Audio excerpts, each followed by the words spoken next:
I'm going to try not to screw this up tonight, but I'm going to call this meeting to order, and the purpose of the beginning of the meeting is for school board organization for 2026.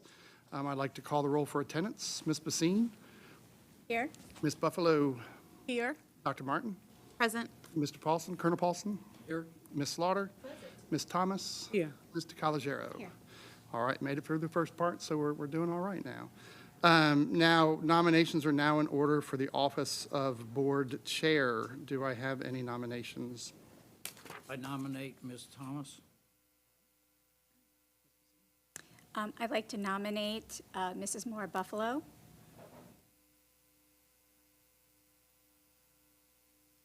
Any more nominations?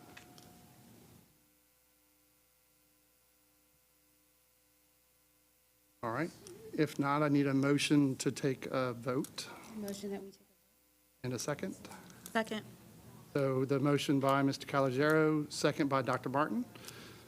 So I'm going to now call each board member's name. If you would respond in the, with the name of the candidate that you're voting for chair, I'd appreciate it. Ms. Basine? Sorry, hold on. I'd like to, I'm voting for Mrs. Moore Buffalo, and I'd like to state why.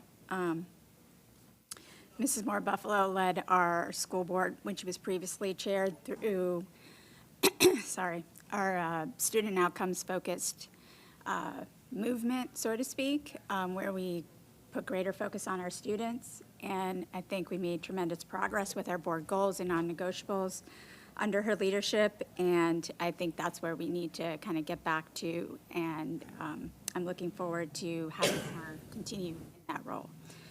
So I'm supporting Mrs. Moore Buffalo. Thank you. Ms. Buffalo? Buffalo. Dr. Martin? More Buffalo. Colonel Paulson? Ms. Thomas. Ms. Slaughter?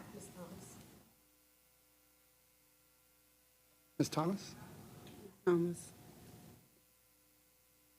Mr. Calogero? Miss More Buffalo.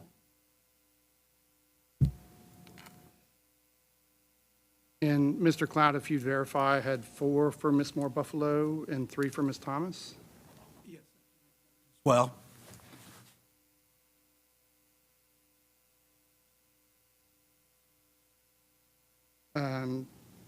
So at this point, I'd like to congratulate Ms. Moore Buffalo as the chair for the school board for 2026. And if we can take a brief pause to reposition Mr. Calogero and Ms. Moore Buffalo. Congratulations. Thank you.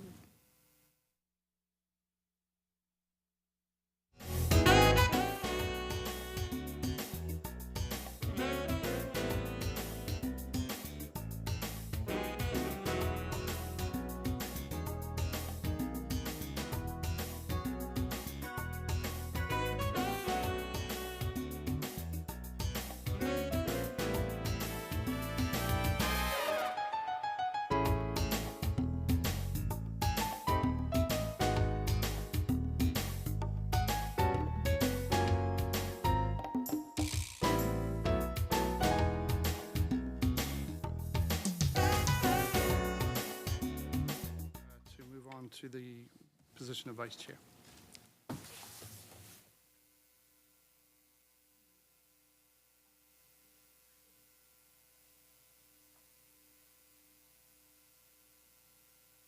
Well, again, thank you, everyone. We're going to move forward with the agenda. May I have a motion for vice chair? Names for vice chair. Nominate Ms. Slaughter. Slaughter is nominated for vice chair. Is there any other names? For Buffalo, I'd like to nominate Sarah DeCalogero.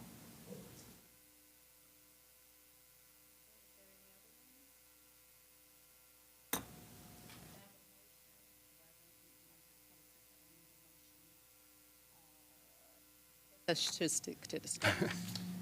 So, Ms. Slaughter, I'm sorry. I think you're supposed to ask if there's any more nominations. I didn't hear Yeah. that. I'm going to my script. I need to stick with the script. So, is there any other names for the nominees? The motion to close nomination is in order.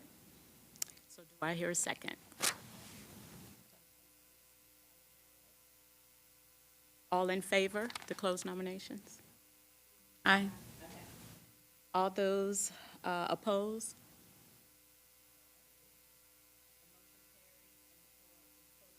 Mr. Cloud, please call the roll of each member. Dr. Pohl is going to do it. Oh, I have. Yeah, yeah. Okay. Well, I appreciate that, Dr. Pope. Okay, so I'm going to call the roll, and please state the name of the individual that you support for vice chair. Ms. Basine. Calogero.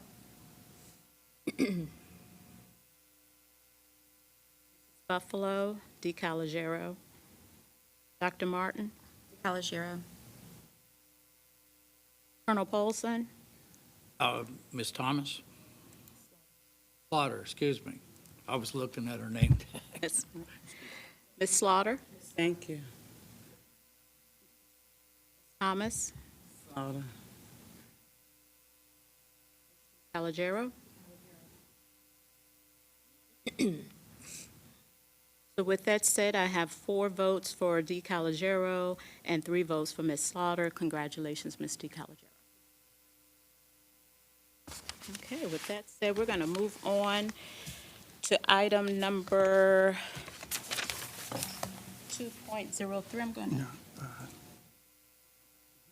2.03, Dr. Pohl, recommendation for a board clerk. Thank you very much. I'd like to recommend Miss Karen Tanner as the board clerk. She's been in the position for about the past 5 years, and I'd like to, administration recommends she continue in that position. You heard the recommendation for board clerk. Do I have a motion to that? Recommendation for, Is there a second? I second. Oh, Dr. Martin, second. Discussion? Hearing none. Call it again? You can It's a have new this one. procedure, okay. And then Ms. Tanner will take over from there. Okay. Ms. Basine? Aye.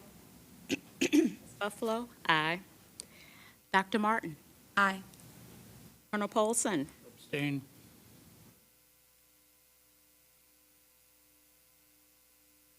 Ms. Slaughter? Aye. Ms. DeCalagero? aye. Recommendation, motion passes. We're going to move on to item number 2.04. Dr. Pohl, recommendation for the superintendent designee. Thank you again. I have a couple different recommendations due to a retirement.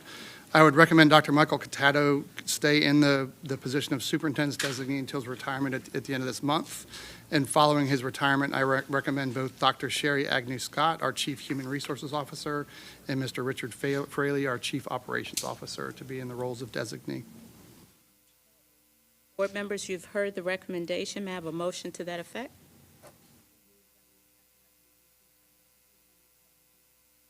Second? A second. Discussion? I will call the roll. Ms. Basine? Aye. Buffalo? Aye. Dr. Martin? Aye. Colonel Polson? Aye. Ms. Slaughter? Aye. Ms. Thomas? Aye. Ms. DeCalagero? Aye. Motion passes 7-0. With that said, we're going to move on to 3.01, academic state of schools. I'm going to hand it over to Dr. Pohl. Thank you, Madam Chair. And we have with us Ms. McGarity, who is going to review, as you've seen, a plethora of data that was uploaded. I have worked with Ms. McGarity, and we've talked through how to streamline this, knowing the board has read through the data already, and then we'll be prepared for questions at the end, of course. Yes. Have the work session starting at 4 PM. Is it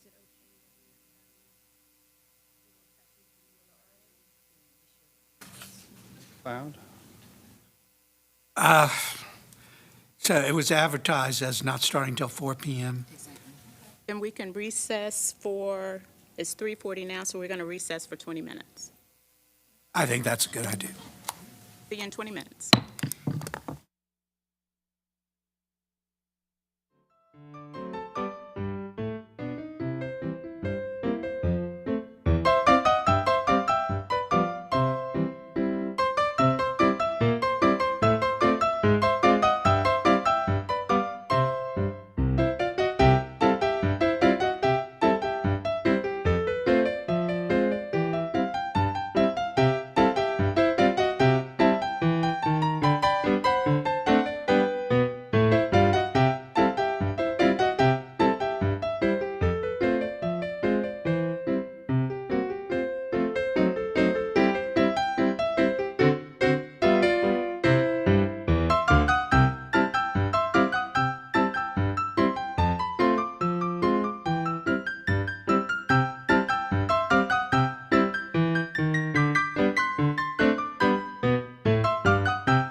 back from recess to get started on our work session. We're going to start with 3.01. Dr. Pohl? All right, thank you again, and here's Ms. McGarity to share the data with us.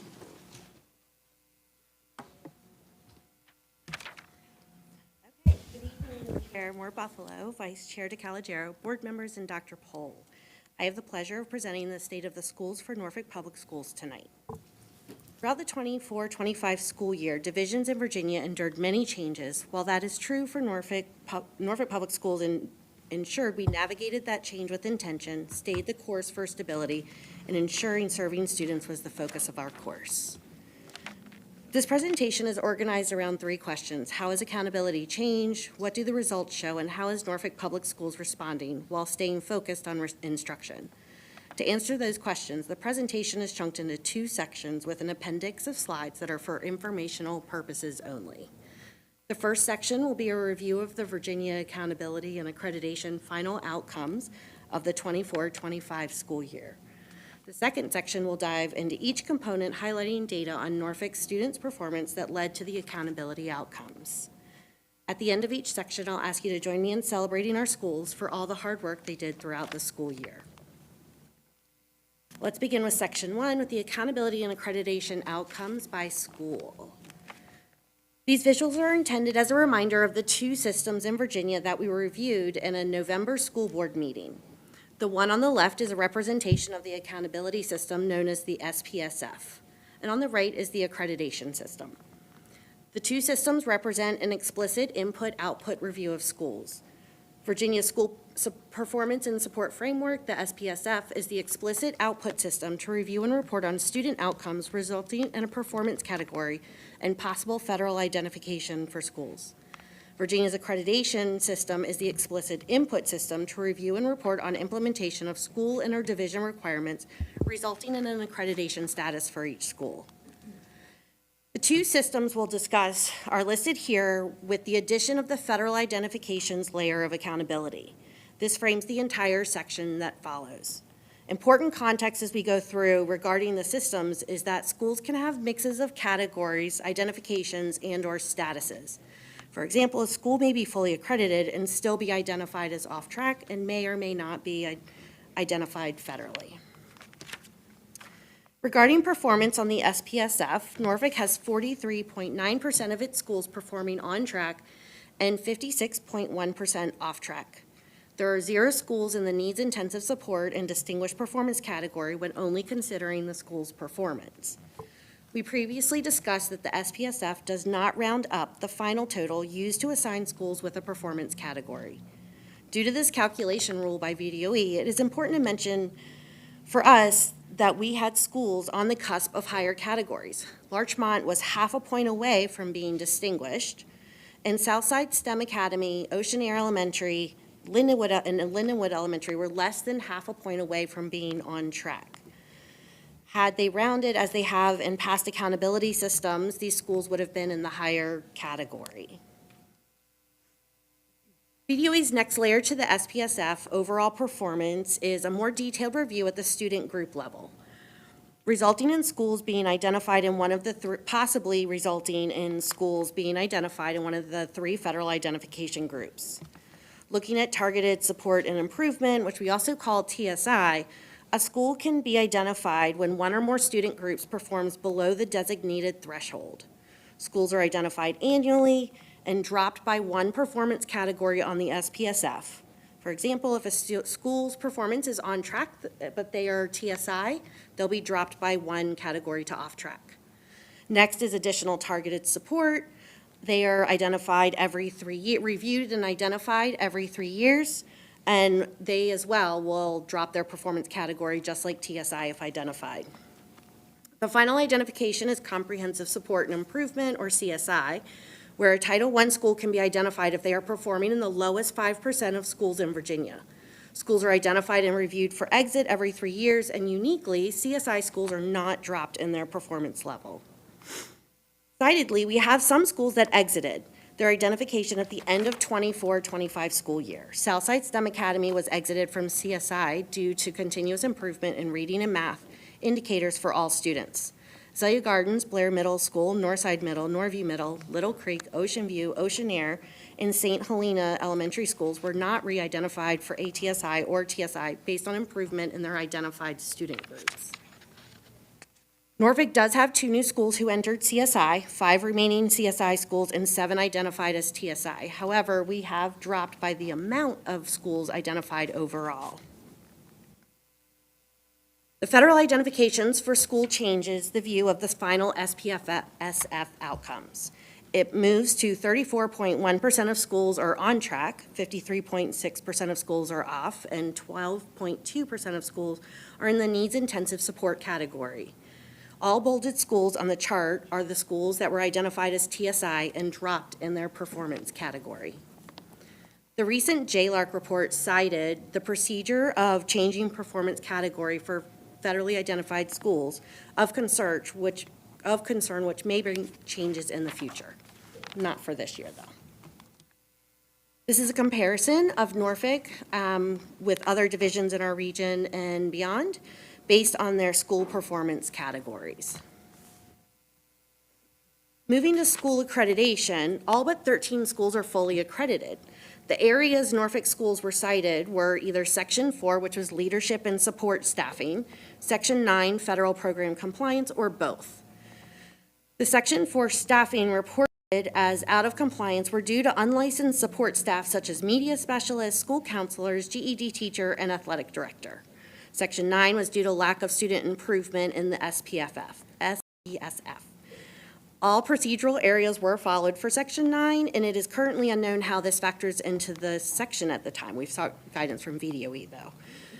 A formal accreditation appeal has been submitted and received by VDOE at this time. The Virginia Board of Education will review the appeal and determine if a change will be made for this year for the listed schools. Regarding celebrations, really the celebrations are Larchmont, Southside STEM, Ocean Air Elementary, and Lindenwood have been so close to on the cusp of those higher designations.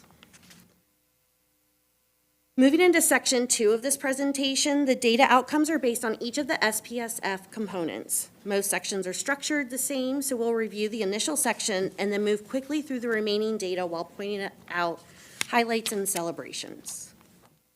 As a reminder, the accountability system was being developed and changed throughout the school year. The results presented in this presentation reflect teaching and learning under changing accountability conditions. So moving into mastery and growth of reading, here are a review for reading to navigate of the barriers that we had to navigate throughout the school year. The top barrier on the list is not only the amount of vacancies in teacher positions, but the experience levels of teachers as well. This will be a general theme throughout, along with the other barriers listed, and a lot of those are just what the requirements were for this SPSF as we were going through the year. It's a lot of text here. I'm not going to go through it. The list is here for your review, but as barriers were navigated, Norfolk Public Schools stayed the course in a focused and intentional way, and will continue to move forward with that same intentionality. The course and steps forward for all areas are divided into 2 equally important chunks: improving the Tier 1 core instruction and targeted interventions and extensions. Specific elements are then listed in each chunk for review as needed. The first area is focusing on Tier 1 instruction, which ensures that every student receives consistent, high-quality, standards-aligned instruction as their first and most powerful opportunity for learning. When core instruction is effective, coherent, and accessible, the majority of students are able to meet grade-level expectations without the need for additional information. Tier 1 is where prevention happens and where system-wide improvement has the greatest return on investment. Couch that with staffing vacancies and years of experience of Norfolk teachers, the improvement of Tier 1 instruction is the most sustainable lever we can pull at this time. Simultaneously with improving and protecting Tier 1 instruction, targeted interventions and extensions provide focused, short-term interventions for students who require additional support or enrichment beyond Tier 1. These supports are designed to respond to specific student needs identified with varying measures. The targeted interventions and extensions should never replace or impede on Tier 1 instruction time, but provide supports focused directly on individual student needs. These are our annual pass rates in the area of reading. The green arrows illustrate the student groups that improved when comparing them to the prior school year, so spring 25 to spring 24. And if there's a yellow star as well, there's been improvement each year from 22, 23 to this current year. So multiple of our student groups have improved continuously over the years. Digging further into our annual pass rates, let's look at the outcomes at the performance level, which helps us understand the mastery index outcomes of the SPSF. The 4 performance levels on reading will also be on math on a future slide. They're pass advanced, pass proficient, fail basic, and fail below basic. And just as a quick reminder, pass advanced is the highest and fail below basic is the lowest.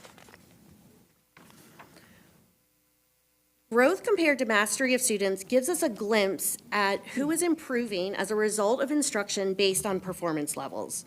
These data show that while mastery remains a challenge, a majority of students are demonstrating academic growth, which is critical in a transition year under new standards while focus is given to the students who are in that failed below basic area. The top corner, left corner, high performing, high growth. Bottom right corner, low performing, no growth. For reading, let's celebrate again for reading. And the schools listed here, there's many schools listed, and they are celebrated for continuous improvement of proficiency by student groups and for large amounts of growth at their schools. All right, so we're going to move into the math section, and for math, science, and history, we're going to move much faster. They are laid out the same exact way. So with math, we have math barriers here. Again, noticing similarities of pieces along with what's added for math is also delays in textbooks and from the state. We have here the barriers of the course forward in math, organized into Tier 1 core instruction, ways of Tier 1 core instruction improvement, and also targeted interventions and extensions for focusing on students who have the higher needs. Math annual pass rates. So if there's same as reading, if there's a green arrow and a green arrow, they've improved over from the prior year, the yellow star, 2 years, and then if they have a purple star, then they have had 3 years of continuous improvement in these student groups, which we have a lot of purple stars, which is great that we are moving forward. Looking at the performance levels in math, you have the same 4 performance levels for math as we did with reading, pass advanced being the highest performing, fail below basic being the lowest performing. Looking at the growth, that comparison of the amount of growth, it is a similar pattern to reading.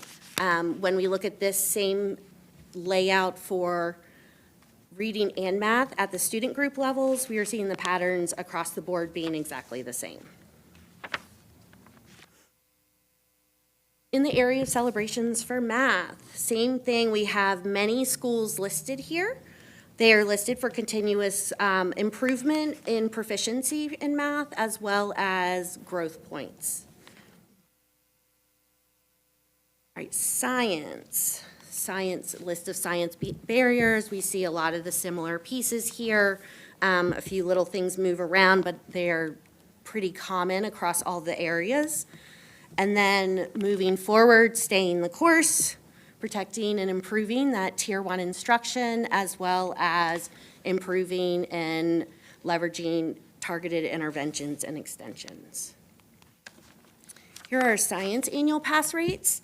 With those pass rates, you see same exact thing. We have some that have 3 years, some 2 years, some just 1 year.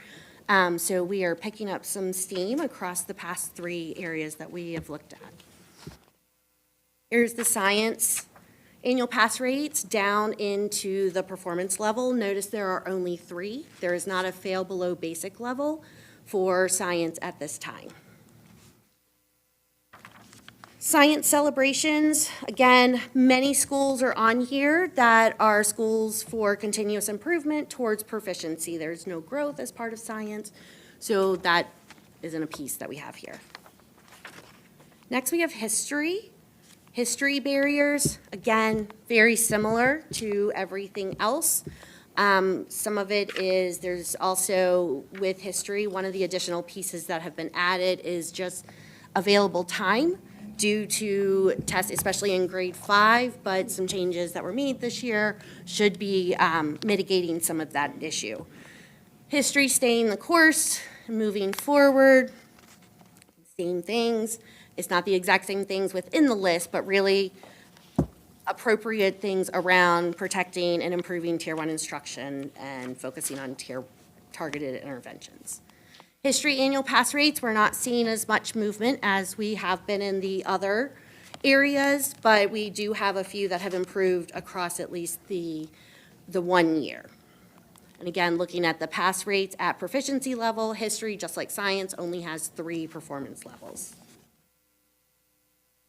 History celebrations, these are lots of schools on here, same things though for continuous improvement. We're really looking at those annual pass rates when I keep mentioning the continuous improvement, so that is the base and foundation of all of the systems. As well as, this one is just like science, there's no growth, and so this piece of it is just that continued proficiency. Moving to EL progress, there are barriers for EL progress. Staffing is one, but it's a little different, where there was an SOQ change, so we've been hiring to get people in so that we can fill those spots. But as a reminder here, I want to get a little more specific about what the EL progress is. It is measured for kindergarten through grade 12 EL students, its growth spring to spring on the required English language proficiency test. Schools must have 15 students in grades K through 12 to have this calculation included in their SPSF. If not, the points allotted to EL progress are then redistributed to other areas. The recent JLARC report also spotlights this practice as a concern because other indicators become weighted heavier for some schools than they do when compared to others. So things can start to get muddy a little bit of what's going on when you're making those comparisons. The likelihood is this will change in the future, but it was not in place for this data set. So another, here, staying the course, moving forward. Again, a big focus is also getting those EL positions filled. Looking at the progress and proficiency data for EL, what this is comparing EL progress to proficiency. Progress monitors students' improvement year after year, and proficiency monitors the percentage of EL students meeting English language proficiency established by VDOE for the year. And that is all with that language proficiency assessment, not from SOLs. We have a state-level celebration here, so I want to highlight Larchmont Elementary. They were reported out by VDOE as one of the top 5 schools for EL progress in the state. So we want to make sure we really do highlight that exciting celebration. All right, continuing to move quickly, we're moving into graduation and readiness. With graduation, remember, the state has moved to using the 4-year graduation outcomes, and in another location, the 6-year, but of the federal graduation indicators.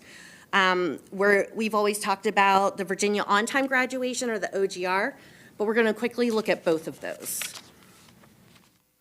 Graduation's unique to barriers unique to graduation, and how we've stayed the course and moving forward for graduation. Tier 1 instruction, it really is, we've got to have good Tier 1 instruction for students to be able to pass all the courses they need for graduation. So it really is just kind of hearkening back to those other areas. Virginia on-time graduation rate, if we look at the 4-year Virginia OGR, Norfolk has made a slight improvement in the OGR while the state's rate declined. As part of OGR, we have here, this is a slide we've looked at multiple times, where it is the different types of OGR completers. It's represented here by the student group as well. The difference with the first 2 bar cluster rates is the one on-time graduation rate includes diplomas only, and the other is the completion rate, which also includes diplomas and GEDs. Now, looking here with the 4 years, so we just looked at what the OGR was, and so the blue bar here are your OGR rates, and then the yellow bar is the FGI 4-year. So this is a comparison of those two, and with where we've talked about the OGR already and the FGI, this is that piece comparison, the compared piece. The biggest differences are going to be between students with disabilities and English learners, and that's because they are legally allowed to stay longer. So they might not have earned their diploma by the 4th year, where this is calculated. So that piece of it, that's a lot of the reason that's happening, along with applied studies. They also look at the 6-year. So if we are, that 4-year is still that yellow bar, but moving to the right, when they look at the 6-year, it is with the applied studies diplomas included for readiness. That's the blue bar to the right, where we can see it is also applied studies. It is also where it is the, any additional diplomas that have been earned standard or advanced since year 4. So they kind of keep tacking them on the end there. Graduation celebrations, I'm going to pull out, especially because they're here, Maury High School, improving their FGI. So that is a tough one to improve because it is only advanced and standard diplomas. And they surpassed Virginia's FGI. There are other schools listed here as well. All right, chronic absenteeism.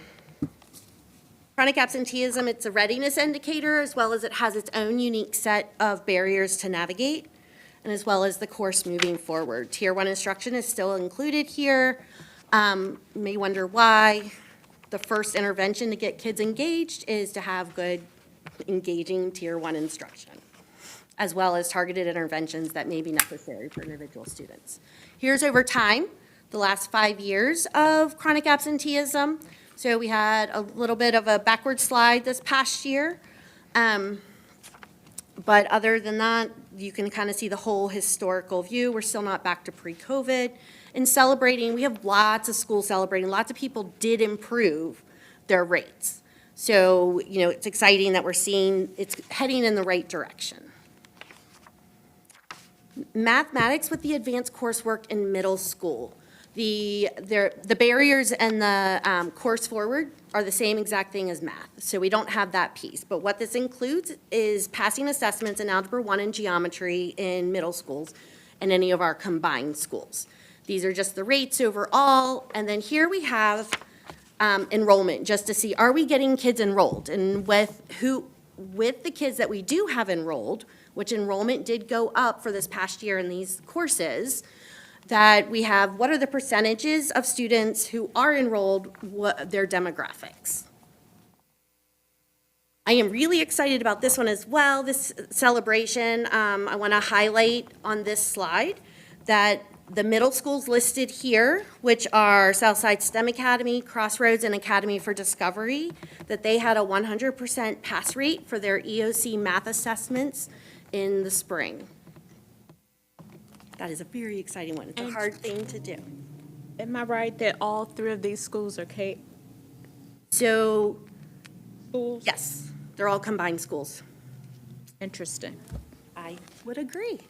But it's very exciting to see these pass rates. These kiddos are leaving middle school, especially these ready for high school endeavors.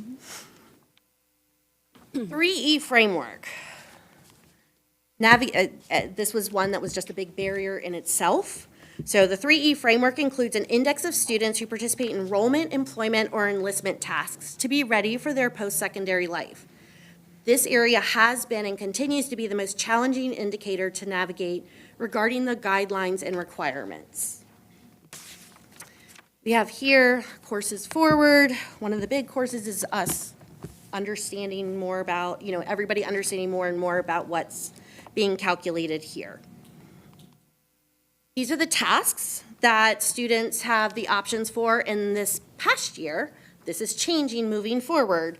But for this data set, this is the completion rate of those any of those tasks. So we had 38.7% of students completed a task in enrollment, 54.7% of students completed a task in the area of employment, and 6.6% of students completed a task in enlistment. The tasks are going to be updated, mostly in the area of enlistment, for the upcoming school year. It's not fully clear how much change there will be, though. This indicator is another area JLARC cited in their report as concern and then followed up with recommended changes. Regardless of all of the challenges we had, through all of the barriers we had, Maury and Granby High School were still able to earn 80% or more of the points for their 3E indicator. Key takeaways from all of this to try and sum up all of the data we've just quickly gone through are: one, accountability has changed, but our instructional focus has not. Two, results are a combination of progress and navigating challenges. Three, no schools fell below the lowest performance category threshold when considering performance only. Four, growth is happening for students. Five, these results are used to guide our course moving forward, including supports to schools. And six, stability matters as we move forward in this work. In summary, Norfolk Public Schools has demonstrated improvement despite significant barriers and challenges, with noticeable gains across multiple indicators, along with no schools falling below the lowest performance threshold when considering overall performance. This progress affirms our direction while underscoring the importance of continuing the work ahead of accelerating Norfolk Public Schools' student outcomes. One quick look at the totality of the celebrations. And Southside STEM Academy at Compostela had the most celebrations across the entire presentation in each area, which really does speak to a comprehensive improvement for the school. So they showed up the most times. As it gets smaller, they are showing up less and less, but again, all important. Then I am ready for questions. 26 minutes, though, not 20. Okay, well, board members, you've heard the presentation. Are there any questions? And all put your hand up at once. Go ahead. I have questions, but happy to defer to anyone else and go last. Can I just make a statement? Yeah. I'm so proud of the work that's being done at Southside STEM Academy. And that is so notable, and those kids deserve that, and I'm just Dr. James and her team waiting are for this phenomenal. for a while and work. I know everyone's been working hard behind the scenes, but. Move your mic closer. Oh, yeah, sorry. I was just saying how proud I am of the progress being made at Southside STEM Academy.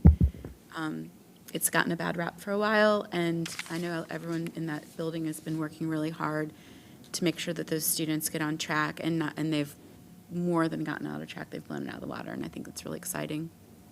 Yes, I would agree. Ms. Basing? Yes. So there's a lot of great information here. So thank you again for walking us through what our results look like with this new framework. And I'm still, trying to get my handle on it as well. One of the biggest pieces, and I've been watching how other districts are also trying to communicate this in their communication plans, and I think everybody's trying to figure this out, the accreditation piece, which is, the definition of it is so different than what we've been used to over the years. And so, it's easy, and I've seen the state pushing it out, just how are we as a district going to be communicating our accountability results, the school performance, which is really ultimately what, why we're here, why we exist, what people really want to know, how our students are doing. And the accreditation piece, which is really all the adult inputs, right? Yeah. So how are we as a district going to be communicating that out to our families and our community? And if you're still in the process of trying to think through that, I understand, but I just. Yeah, and I'll take that, Ms. McGarity. So, with the late data shared with us that was confirmed by the state will be similar to what we've done in years past, where at the school level, they'll be sharing their celebrations as well as their needs. It'll show up in their comprehensive school support plans that are, published online and put out every year. As a division, we'll work to create a website that shares the data differently now, and it'll share it in two different ways. It'll share our accountability and our accreditation. So we'll openly share the schools and where they fall in the 4 categories. And then we'll look at doing something over time as well, so that we can see movement over the categories over time. And then for the accreditation piece, we'll be very clear that it is adult inputs. Like, to be clear, one of our schools was accredited with conditions because we couldn't find a library media specialist. And in order to, we found out later that if we would have just said the position was vacant, that school would be accredited. So those are the kind of appeals that we have. And so once we hear back from those, we'll publicize that more. We're just waiting to hear back so we don't publicize one thing and then go back and publicize something different. We did get confirmation the appeals were received well before the deadline for the appeals from the VDOE. But really looking, and then also looking at what other divisions are doing. I've seen some of the smaller divisions have really nice graphics because they can fit like all the smaller school right. things on there, but, ours can be a little bit different. So as we go on, and then it won't be uncommon, I think, next year to kind of maybe take a different direction a little bit once we see what might be better of how to do it. But really trying to be transparent with our data as we have. And show the areas of celebration, but clearly the areas of growth that we need to see as well. And that's one thing the new system does do, is it really opens up and shows some areas of growth where we need to improve upon. Right. So kind of transitioning into that, thank you, Dr. Pohl, for that, because I know once we figure that out as a board member who's out in the community, I think it's important for us to have any high-level talking points that you feel would help us engage in those conversations, because, accreditation, has, just like I said, previously been one thing, but, that might be the first thing that they ask about, like, where are we? And so if you were to take what we have right now, that would be close to synonymous with what was previously accreditation. Would it be the on-track versus off-track percentages that would be, right? I mean, that's what I would get, but I just wanted to verify that. And that's what we pretty much have been functioning off of, because the distinguished is supposed to be above and beyond what's expected. Of course, we want to all shoot for that, but on track, off track, and then looking at it at that performance before federal is applied. The federal identifications matter, but that dropping, and especially with JLARC really citing that practice as an issue. So really, because where are you performing, because we have the 12.2 that are needs intensive support, but really their performance was up and off track. And some of them were really close to even popping over into on track maybe, with that federal identification. So that's kind of that toss up. So we really try and talk about it from performance first. Right, okay. Let me extend on that a little bit, because it has been interesting to watch, even as media has brought out things. I do believe when we look at the past accreditation system, it does more lean towards the distinguished on-track, off-track, needs intensive support. So if you look at ours last year, we were just at around 56% accreditation. This year, we're 43.9% on track. If you look at before we get docked for the CSI or the TSI, ATSI schools. Okay.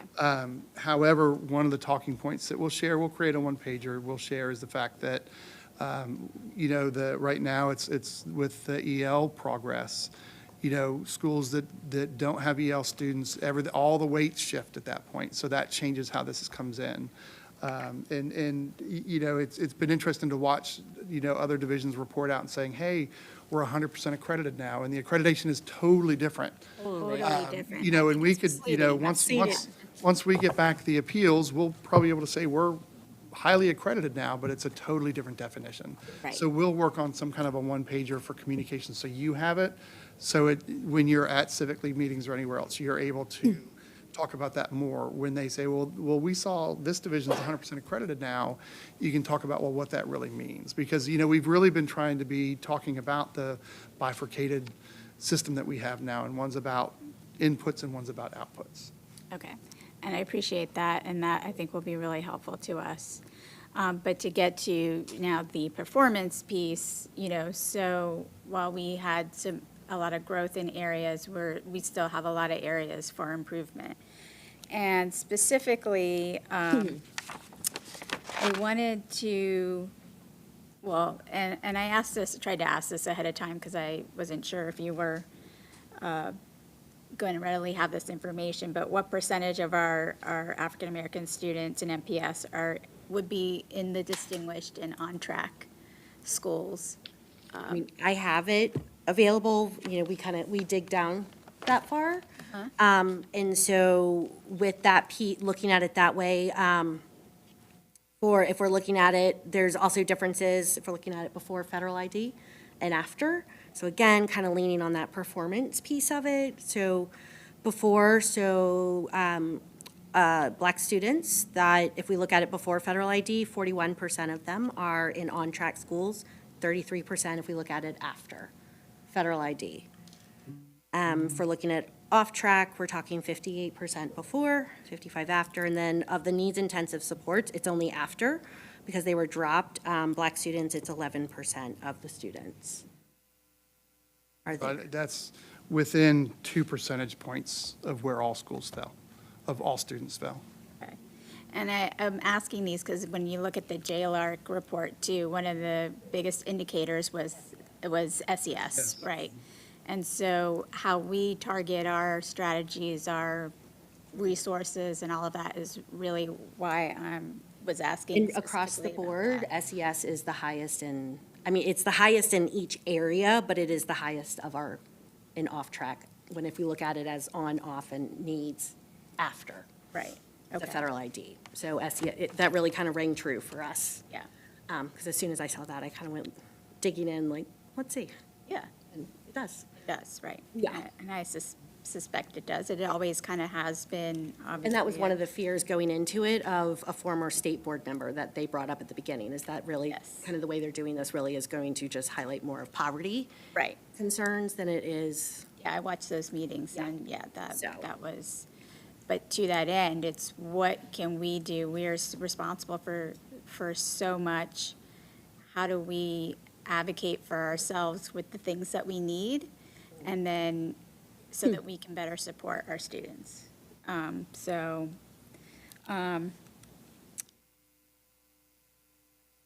there is this slide 20, if we could go to that. It was where 61% were not demonstrating growth for reading.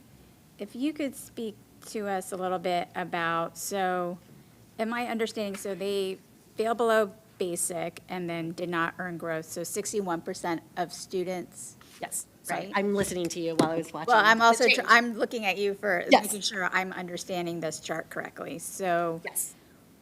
what does that, so for those 61%, so is that 61% of those students did not show growth? Correct. So what do we know, what are the characteristics of those students that did not show growth? And, what do we learn from that, I guess? So with that 61% is 696 kids out of the whole division. So we got to remember that even though it feels like that is a big number, it's not saying that that's not important, but that is, of that set of kids, we're really looking at, SES is the highest. So once again, this is where those things start to become highlighted, just like JLARC mentioned, followed by Black students and students with disability as the majority of that group. And so, but what this is saying, we use this information to look at it a little differently, just to say, okay, here's your student group, we need to do this different for the student group, but it's also how that group breaks up into different performance, as the slide before this shows. And so this is kind of showing us how's our instruction landing for the different performance levels, so different performance abilities of kids maybe, and also those targeted programs. But that 61%, we got to remember, does not always mean that it's not being done, right? We're not intervening and targeting. So this is what we talked about with the math specialists when I did a training with them around this, and we look at it by student groups and everything. But it's also remembering that, as we talked about that tier 1 instruction, that's a lever. It's a huge lever. These are also the set of kids who qualify for every intervention that is out there. So we have to be really careful, and we've heard Ms. Nash talk about this during the reading presentations for the goals and things like that, making sure we're not pulling them from tier 1 instruction to go do targeted intervention. Because now we're losing the big lever of instruction, and the targeted interventions could be becoming that. That's why this year is one of the big pushes from curriculum instruction is monitoring that tier 1 instruction is not getting taken over by targeted interventions. And so it could be that. We don't know for sure if it's that. So that's really one of those, we want to dig into that. But it could allude to that maybe what the targeted interventions are, that there's something different that needs to be done. Schools have this for everyone. We did training with all the schools, so they have the information and those kinds of things. So we just have to remember that we're talking about how instruction is falling out for kids here, not we need more targeted things, because we just start pulling them out of the good instruction at the first step. Right, okay. Thank you. And Mrs. Moore Buffalo, if I wanted to pause there, I Yeah, I have a was going to couple. ask, is there anyone other that have any questions? Okay, Ms. Basine, you may proceed. Okay. So with the math, so one of the things that came up with math was around well, maybe not just math, but was around textbooks, not being HQIM.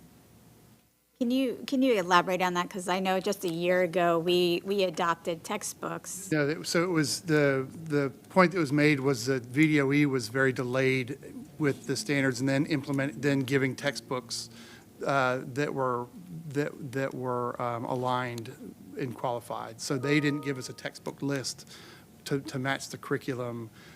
So when we actually did our RFP and everything else as the state was doing theirs, because they were so delayed in that process. So it Okay. wasn't implemented as quickly as it could have been because the VDOE was delayed in the process of putting out their list of acceptable textbooks.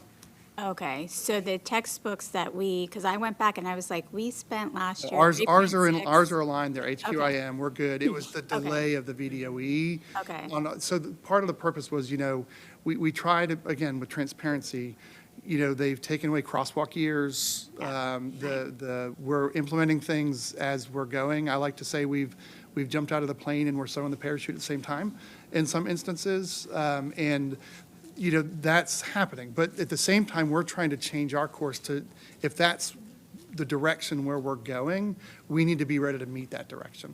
But just pointing out that these were some barriers we faced, and now we're ready. And we were much more prepared this year because as we started the year, Ms. McGarity and the ARA team had all the documents for teachers. So they had all of this already prepared based off our notes, for their current class based on how they performed last year. So that we knew starting the year where were they falling and what deficiencies did they have and what strengths did they have. Okay, so just wanted to clarify that our textbooks are aligned and all, yeah, okay. Absolutely. Okay. State delays. It was with a state There's delay. other materials coming. Okay. And we'll go ahead and let Mr. Yes, yeah, go. What percentage of our student population is Asian? Because they're a statistical anomaly here, but, if it's 1 or 2% of our student population, It is. 2%, Yeah, it's like 1.9, 2%. it's right. and It was what like 1.9 for, Yeah. It yeah. was about 2%.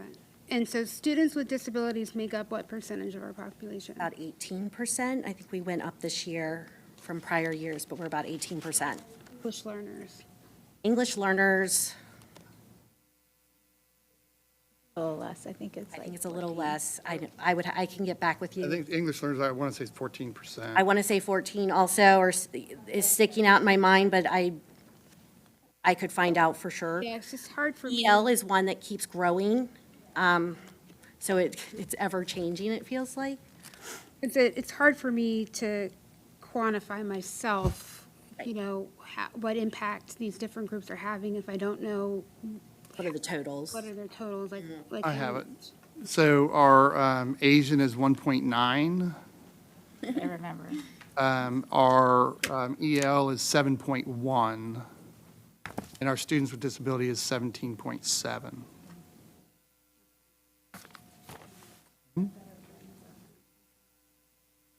And we stayed pretty level last year. The group with the highest growth was our students with disability, and then actually our biggest decline was our SES. They declined by 1.8 points.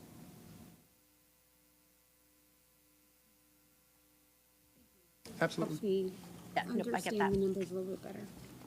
Can I ask a question? What type of disability? Because I would think that number would be a little higher. That's all disabilities. All disabilities? Any child with, that's any child with an IEP. IEP. Any one of our students with an IEP, we have 17.7% of our student population that has. But I'm sure we have students that hasn't been recognized yet. There might be That maybe students where should. that doesn't include kids who maybe have been referred for evaluation. We're in the process, and these are our September 30 numbers, so there could be a student who's in the process at that point, but we float right around that number. We've grown a little bit in the past years, but, and that also doesn't include our students who might have a 504 at this point. Right. I was gonna It's say, just IEPs. I was going to ask, because we Okay. do have students with disabilities that have 504, so it would be nice to know what that true total percentage is if we were able to somehow parse out the students with 504s that have disabilities. So we Well, there- can, but know that it's reported, the way it's reported is with students just with IEPs. So all of our data reporting there that's how these numbers Right, fall out. but those 504 plans affect the other categories as well. So it would be good to know, how many students that we have that are potentially already learning challenged, and things that we do. Because that would help with staffing too, correct? Not necessarily. The 504s wouldn't, the IEPs absolutely do. 504s could be as simple as double time on a test or. And it could also be temporary because of an injury. They vary so widely, 504s do.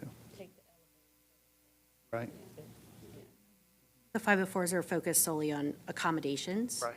For work, time, assessments, those kinds of things, not specially designed instruction delivered by a service provider. So that's the difference with the reporting of the numbers, why the 504 is not included. Right, because 504 can be something as innocuous as you broke your leg, you need to take the. Elevator. Absolutely important, absolutely needed, but doesn't have that service provider person attached to it.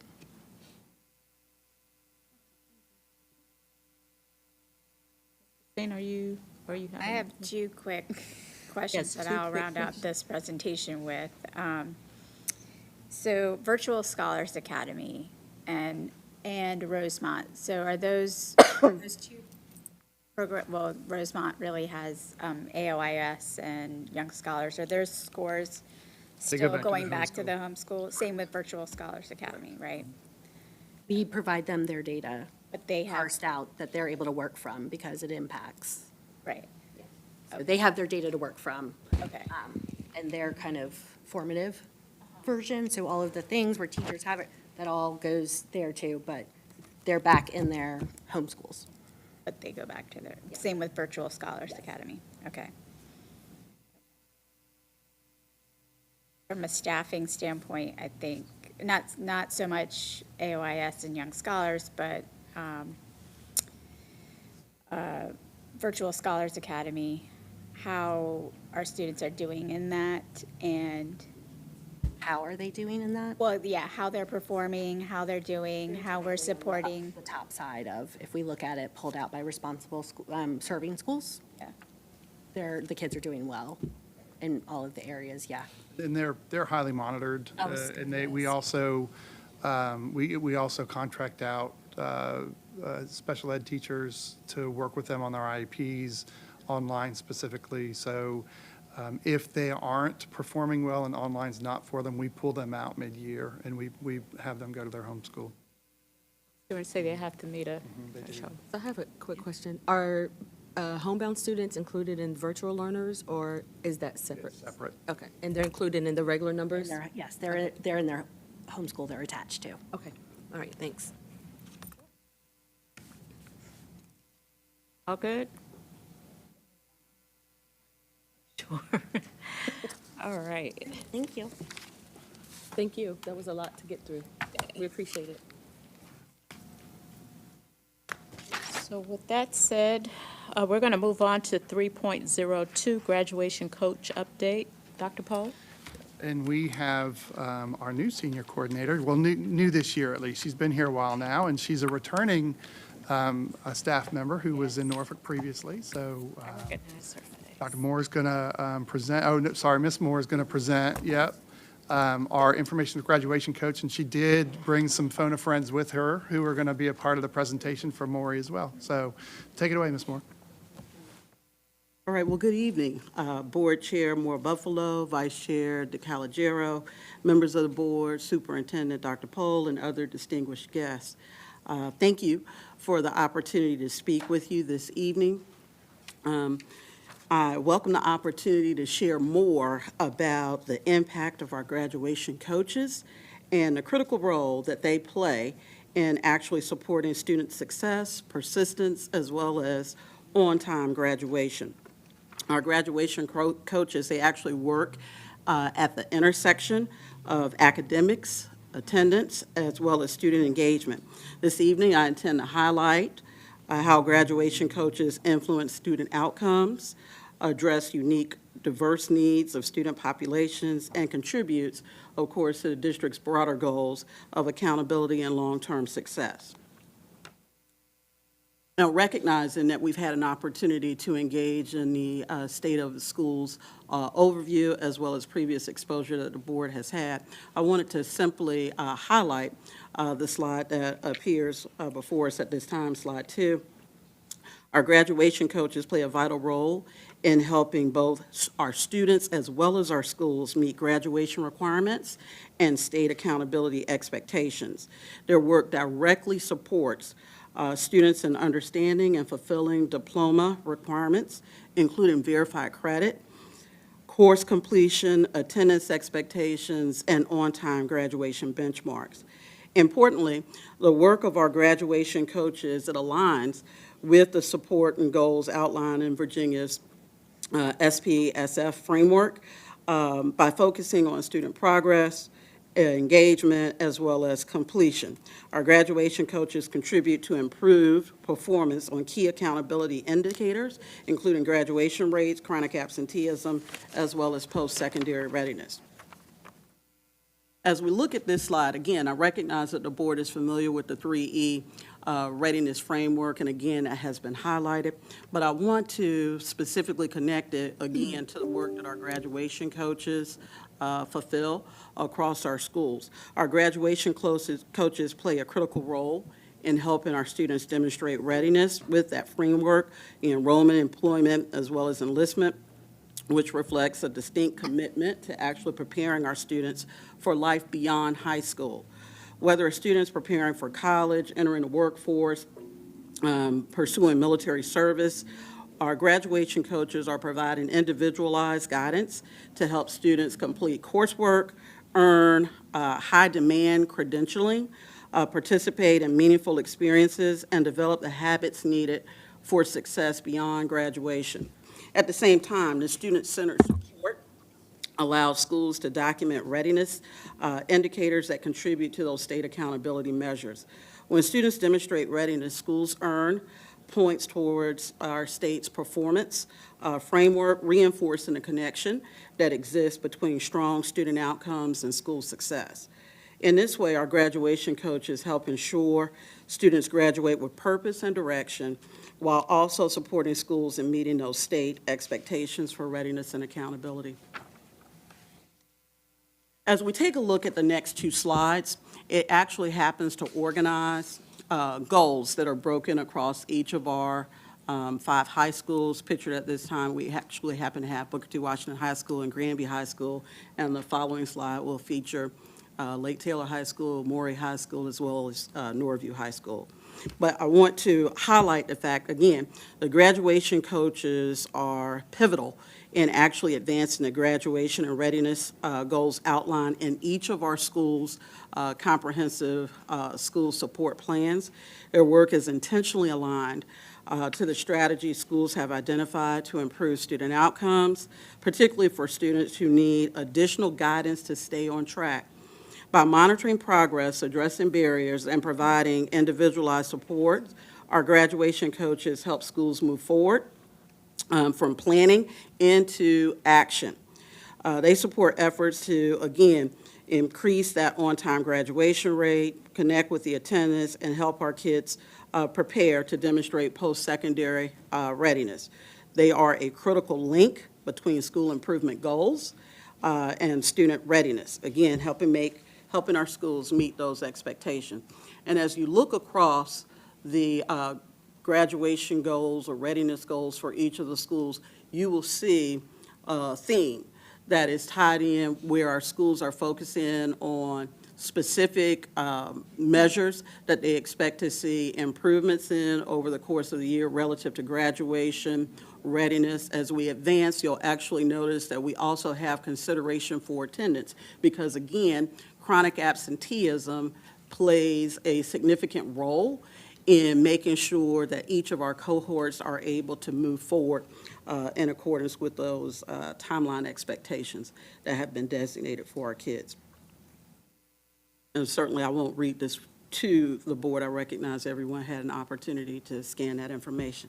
Of course, I did want to have an opportunity to share images of each of our graduation coaches. Again, this evening, I'm fortunate to be joined by graduation coaches from Morey High School. Mr. Price will actually take the lead in giving us a little bit of insight in terms of the daily practices of our graduation coaches, but I wanted to share with the board the faces of the members of our team who are in the trenches day to day, making sure that we're supporting all of the kids that we happen to serve in the district. And we do actually have one member who is not pictured here as they are actually on leave at this time. But we certainly want to recognize them, which is exactly why we have them pictured here this evening. Each of these individuals represent a deep commitment to our students and the success of our schools.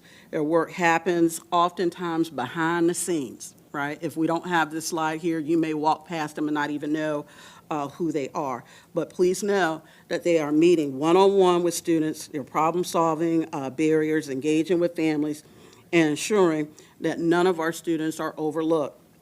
They're advocates, they're mentors, and I really like to think of them as problem solvers, right, in terms of helping our students navigate academic requirements while also building confidence, which is so key, and a sense of purpose.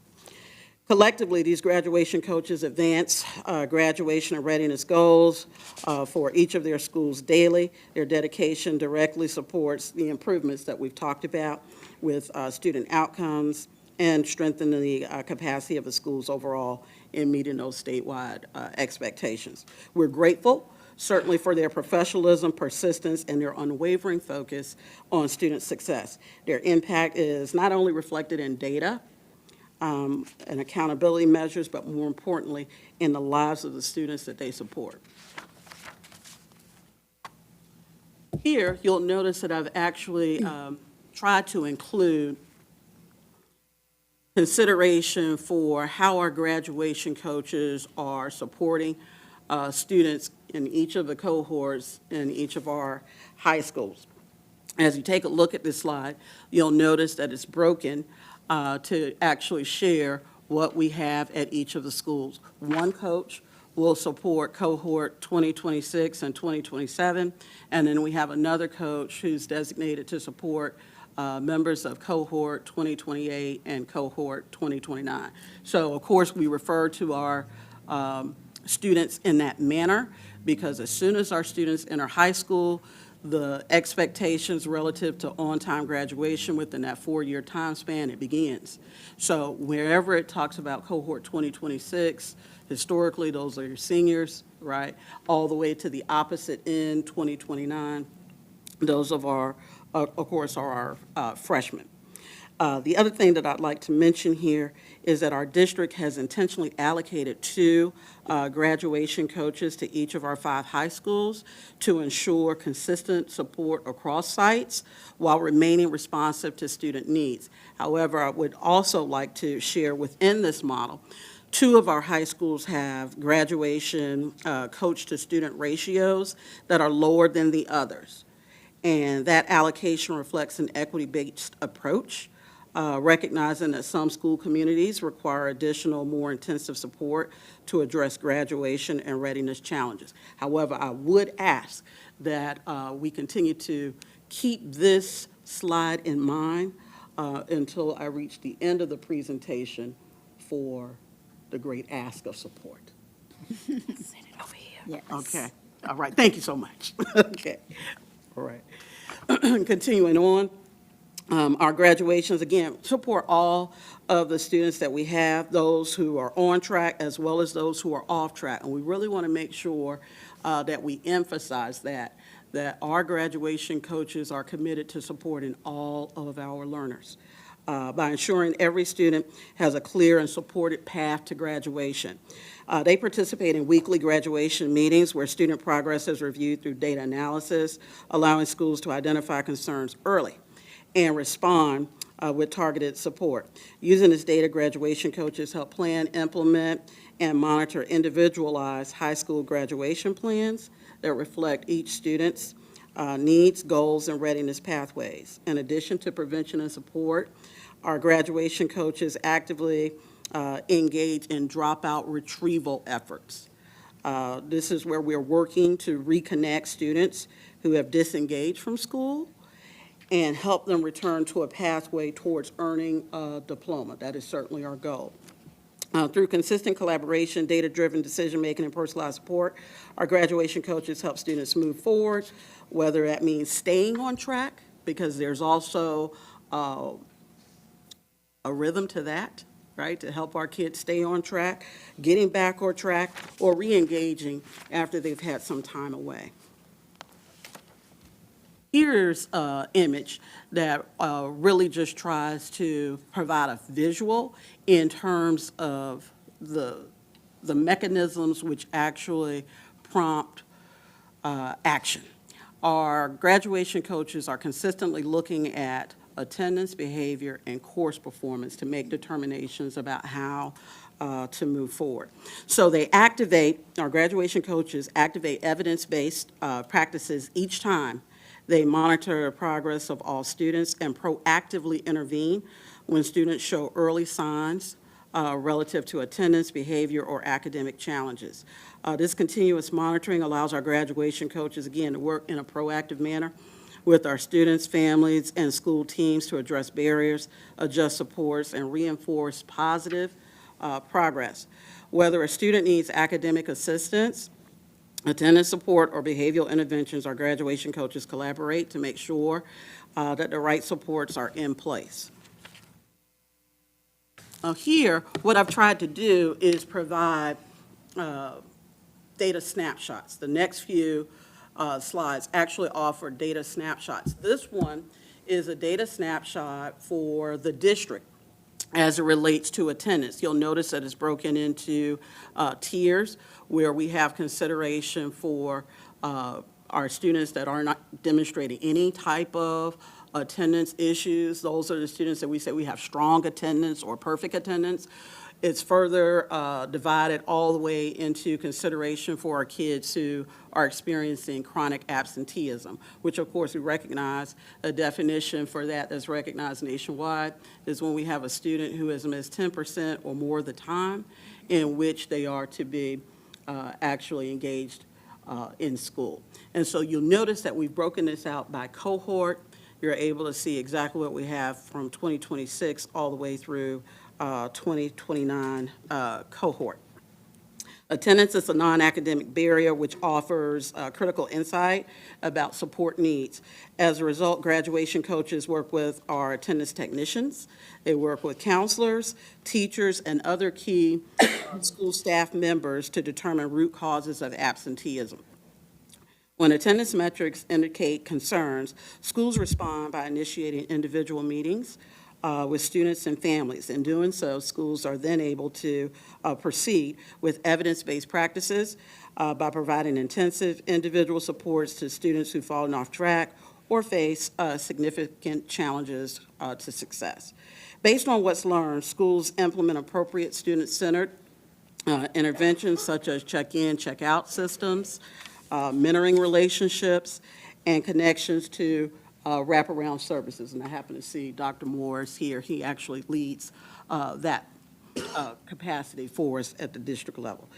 These supports are designed to address both academic and non-academic needs while reinforcing consistent attendance as well as engagement.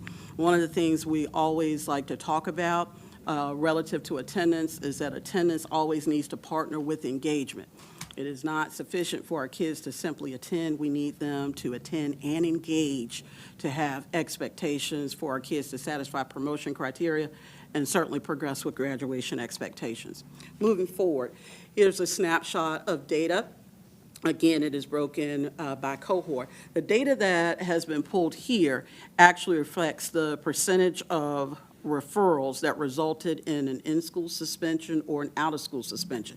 It does not include the numbers for kids who have received a non-suspension consequence, and that would be something such as a warning or an after-school detention or Saturday detention, things of that nature.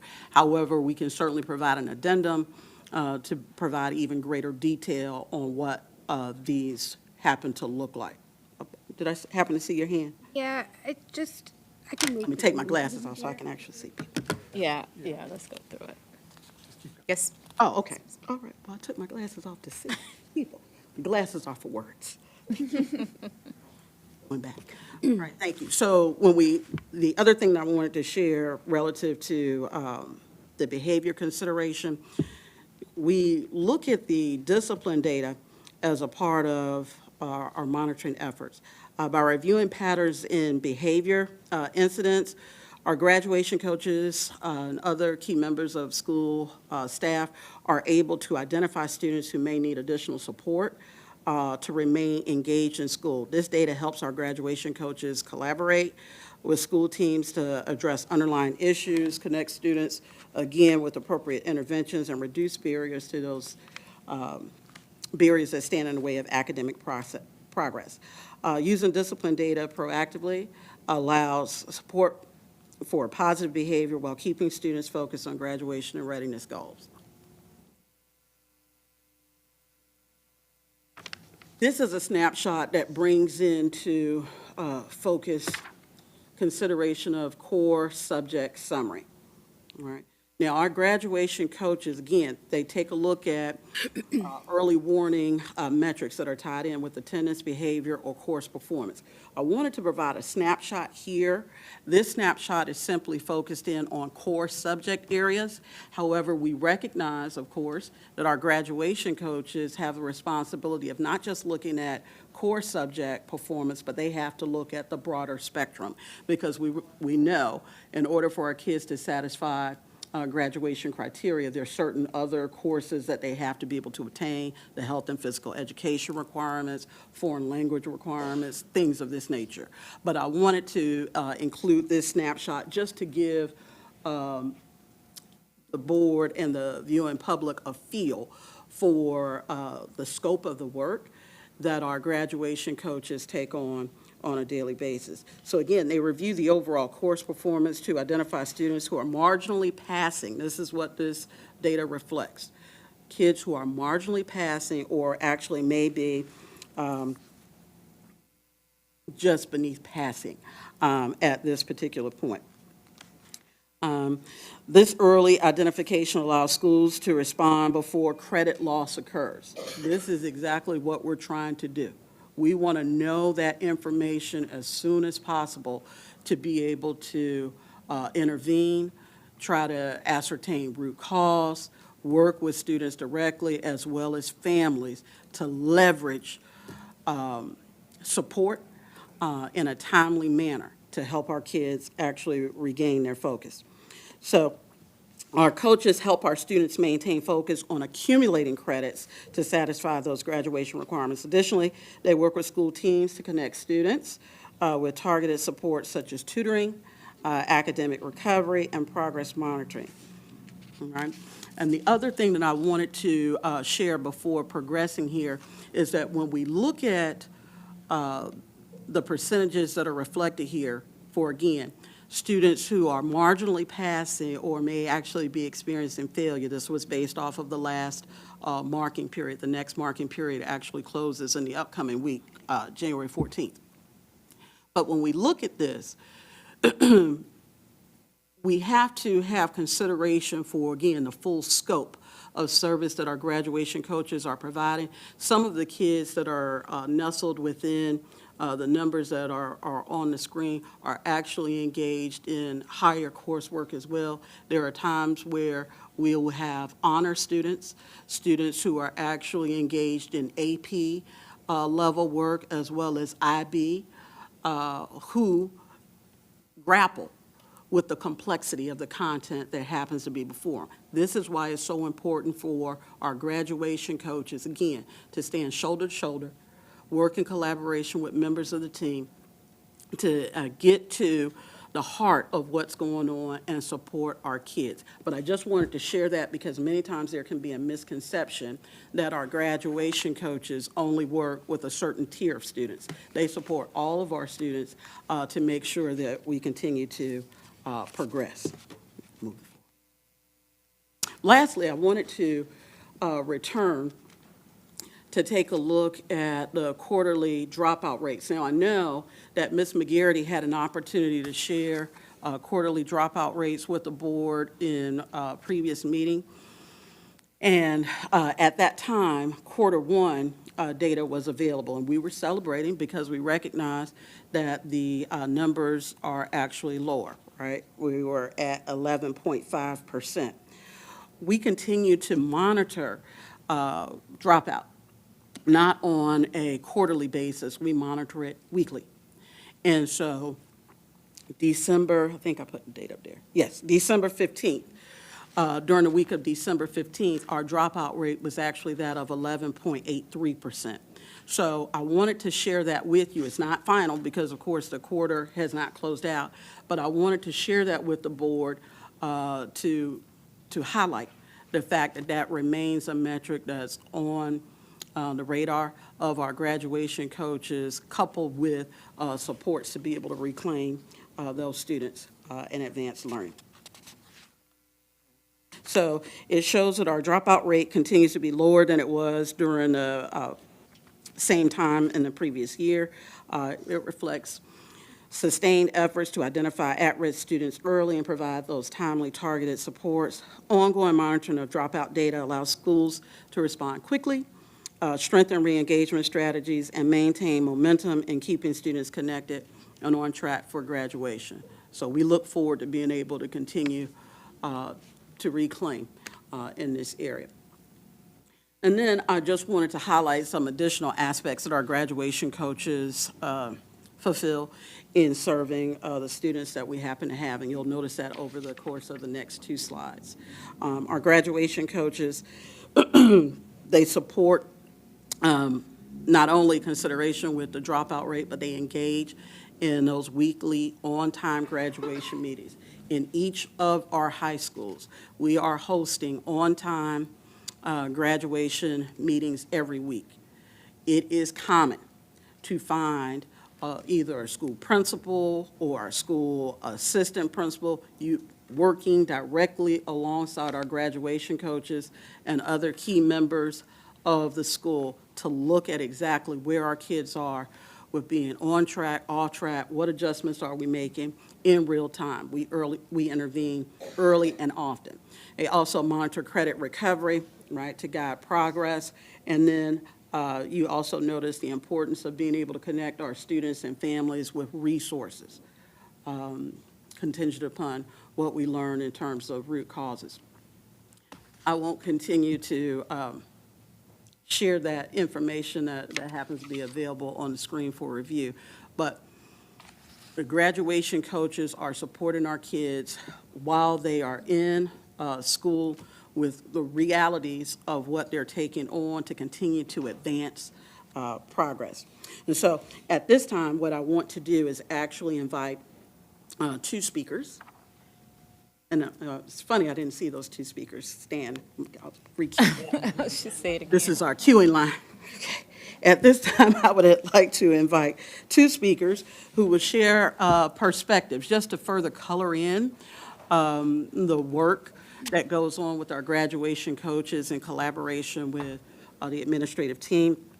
But they will share perspectives from both the school leadership perspective and direct practice regarding the impact of our and direct regarding the impact of our graduation coaches. First, we will have Mr. McCracken. He is assistant principal at the illustrious Maury High School, but he will speak to us from the perspective of the school administrator, sharing highlights in terms of the importance of that collaborative partnership with graduation coaches and how that collaboration supports improved graduation outcomes. We know that we will be able to feast upon what he will share. After which, we will be able to hear remarks from Mr. Price. Mr. Price is also from the illustrious Maury High School. He is a senior graduation coach, and he will speak in terms of daily practices that our graduation coaches engage in and how that advances graduation and post-secondary readiness. After that time, I will return just to share a few closing remarks and then invite any comments and questions.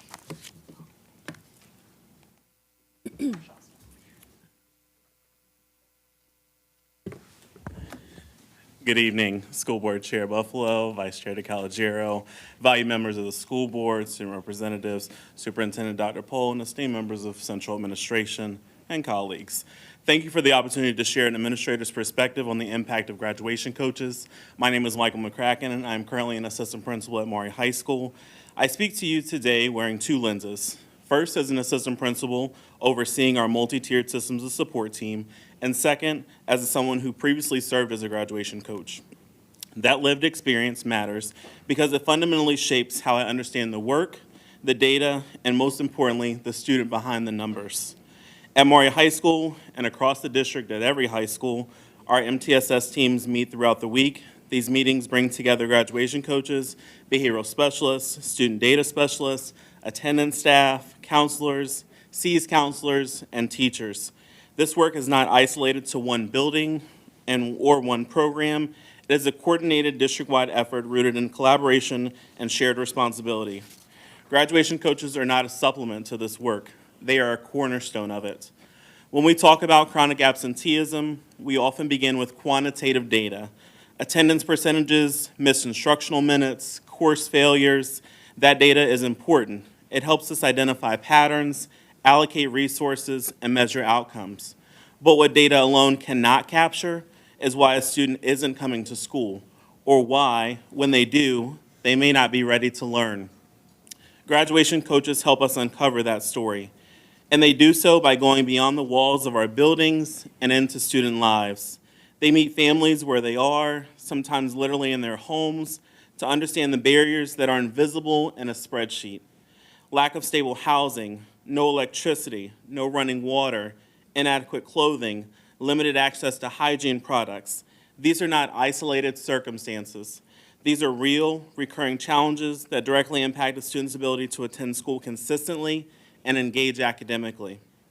Graduation coaches also play a critical role in re-engaging students who have disconnected from school altogether. Students who, at one point, may not have believed graduation was possible. Across the district, they assist in recovering dropouts, rebuilding trust with families, and removing barriers that once made graduation feel out of reach. Whether it's addressing attendance gaps, credit recovery, transportation challenges, or unmet basic needs, their work helps ensure students are not just enrolled, but positioned to walk across the stage and earn their diploma. Through partnerships coordinated by graduation coaches, we've been able to connect students to care closets, essential resources, and community supports.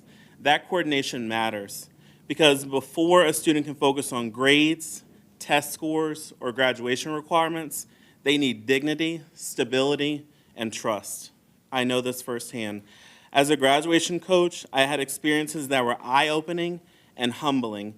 You gain a deeper understanding when you see the environment a student returns to after the school day ends. It reframes how we interpret attendance data, it changes how we respond to behavior, and it reinforces that progress is not always linear, but it is possible when relationships come first. I want to commend the district leadership for recognizing this need and ensuring that each high school has a minimum of 2 graduation coaches. That decision reflects a commitment to a holistic approach, one that acknowledges academic achievement is inseparable from social, emotional, and environmental factors. This is not to say that graduation coaches are not focused on academics. They absolutely are. They monitor grades, credits, testing requirements, and graduation pathways, but they understand that academic success cannot be sustained without addressing the conditions that make learning possible. I'll share one example that illustrates this balance. We had a student who was supported all year by teachers, interventionists, and graduation coaches to prepare for an SOL test.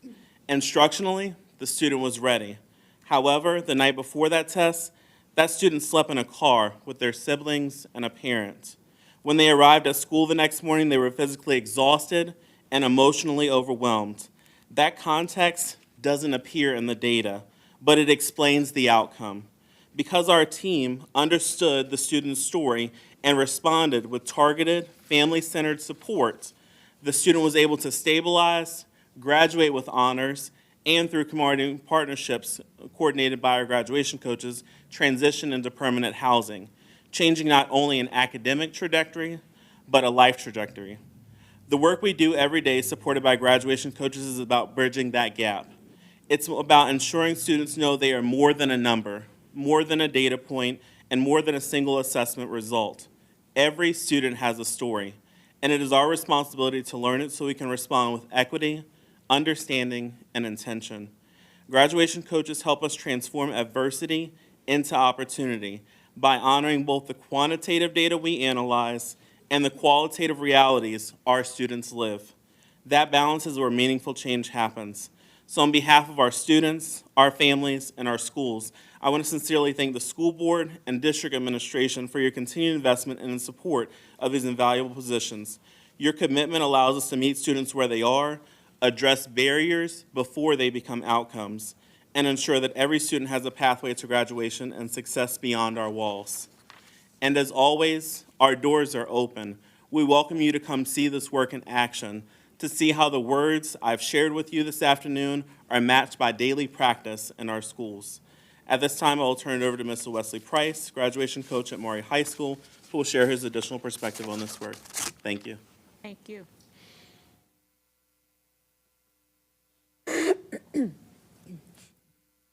Good evening, members of the school board and our interim superintendent, Dr. Pohl. I'd like to take a few moments to share the daily work of a graduation coach with a primary focus on our graduating seniors and the systems in place to ensure that they successfully reach graduation. The graduation coach position is different at every school, but at my school, we have an open door policy. In fact, on our door, we have a sign that reads, "Puzzled about graduation? Stop here." This invites students in and gives seniors an opportunity to utilize the space daily to ask questions about credits, grades, transcripts, and graduation status. Each day, we closely monitor senior progress using our academic tracking systems. We proactively identify students who may be off track and meet with them individually to review graduation requirements line by line. These meetings are intentional, and students never leave without documentation, such as updated transcripts, graduation checklists, and most importantly, supports, so that they clearly understand their path to graduation. A major focus of our work for all students is preparation for life after high school through the 3 E's: enlistment, enrollment, and employment. We coordinate military recruiting events, assist with job searches, support college applications and essays, and guide undecided students through interest and career surveys. We also play an active role in MTSS meetings, like Mr. McCracken said, where we collaborate closely with parents and a multidisciplinary team that includes the assistant principal, behavior specialist, attendance technicians, SEAS counselors, and attendance secretaries. A strong emphasis in these meetings is placed on attendance and chronic absenteeism. As we know, consistent attendance is directly tied to graduation success. Through MTSS, we take a deeper look at students' academic progress, attendance patterns, and personal circumstances. This allows us to truly meet students where they are.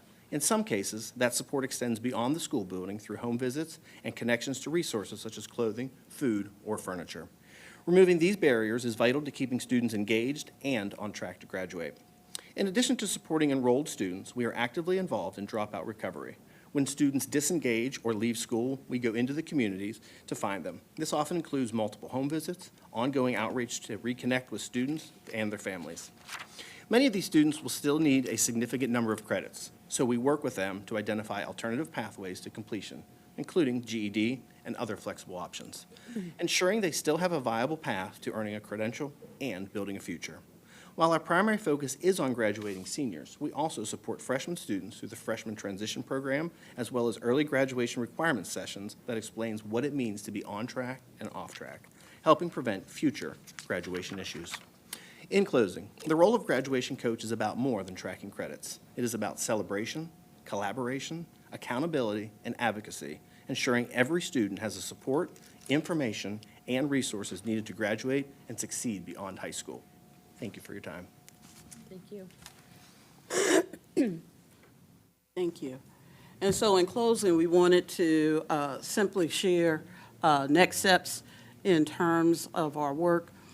Of course, we will make sure our graduation coaches continue to inform our students and families, not just about requirements, but actually how they are able to successfully progress in a manner that's on time. We also have consideration with supporting the latest adjustments from VDOE relative to SOL requirements. We recognize that that is a moving dynamic for us, and I know that Ms. McGarity spoke about that in a previous board meeting as well. That impacts the verified credits for our students. And then, of course, we remain interested in exploring additional viable options to support students who have credit deficits that we are really working to overcome. We certainly request consideration for additional allocation of graduation coaches. This is where I tried to allude earlier. I don't know if you remember. It was a slide that talked about the staffing allocation, and certainly we are grateful to have the allocation that we have, but I know that the board also has consideration for the numbers, and we certainly want to operate in an equitable manner, and I also recognize that the numbers are higher in some of our other schools, and we could also use the support there as well. When you have a graduation coach that's responsible for supporting, 700, 800 students is tough.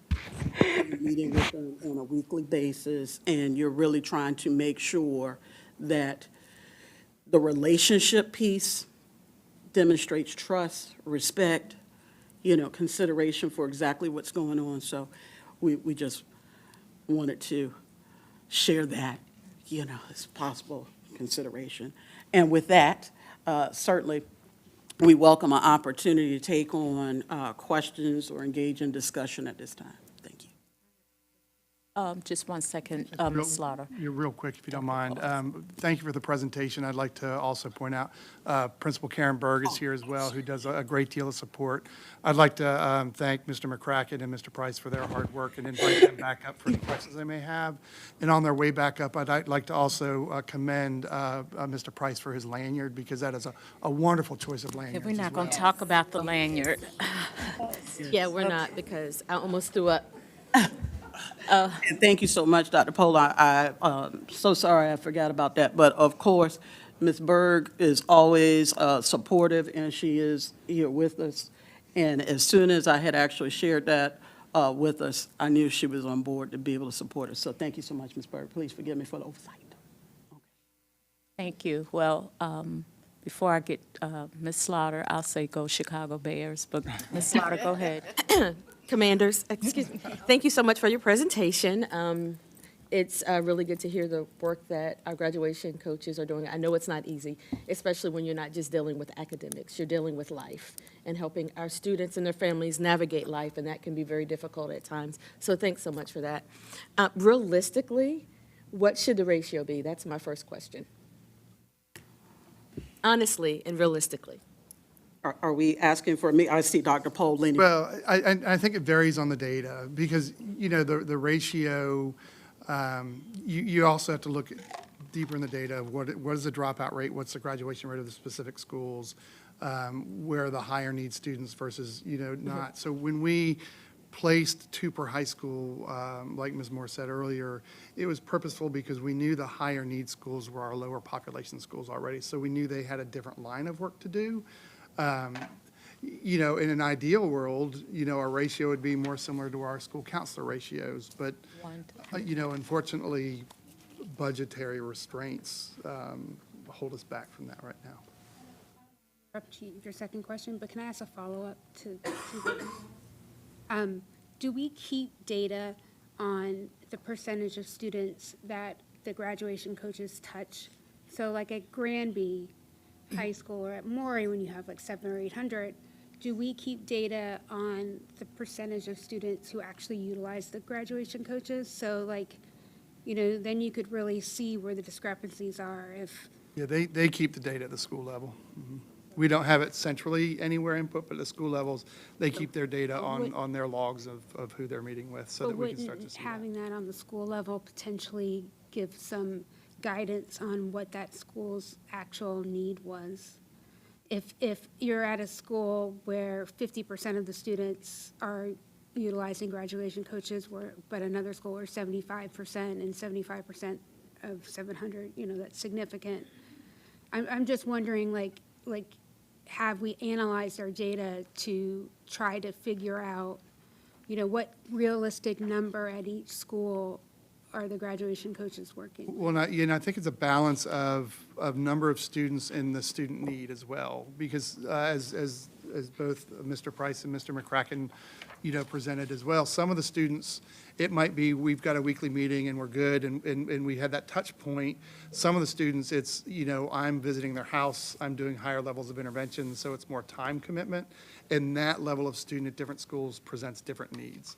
So it's a complex, you know, it's complex to do right now, but we do work with the schools to track the needs, and then we also ask, of course, when we do budget season, you know, what are certain needs at each school level. So, which is where we landed with having 10 graduation coaches in the division, which I do believe is more than our partnering divisions when you look at a school ratio, to the student ratio.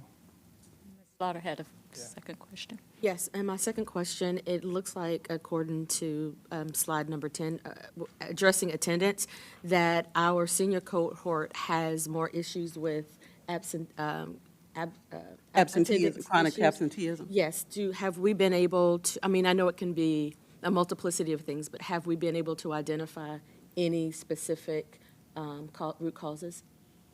Yes. This goes back again to engaging in those weekly on-time graduation meetings. When we have an opportunity to meet with kids individually, that's when we're able to actually discern what specifically is going on for this particular kid. Now, chronic absenteeism, just so that I can make sure I clearly state this, it is inclusive of excused and unexcused absences, right? So there are some times where there could be, you know, something such as a kid was sick. It could be a kid received disciplinary consequence that was out of school suspension, or it could be, you know, travel, so many different things, which is why we have to take this on at an individual level. The data that's reflected here is just a snapshot district-wide, but in each of our schools, the graduation coaches, they remain, on the forefront of knowing exactly what's going on with those students. And then I also wanted to follow up on the initial question that you so kindly asked as it related to the graduation coaches, certainly deferring to Dr. Pohl and what he shared.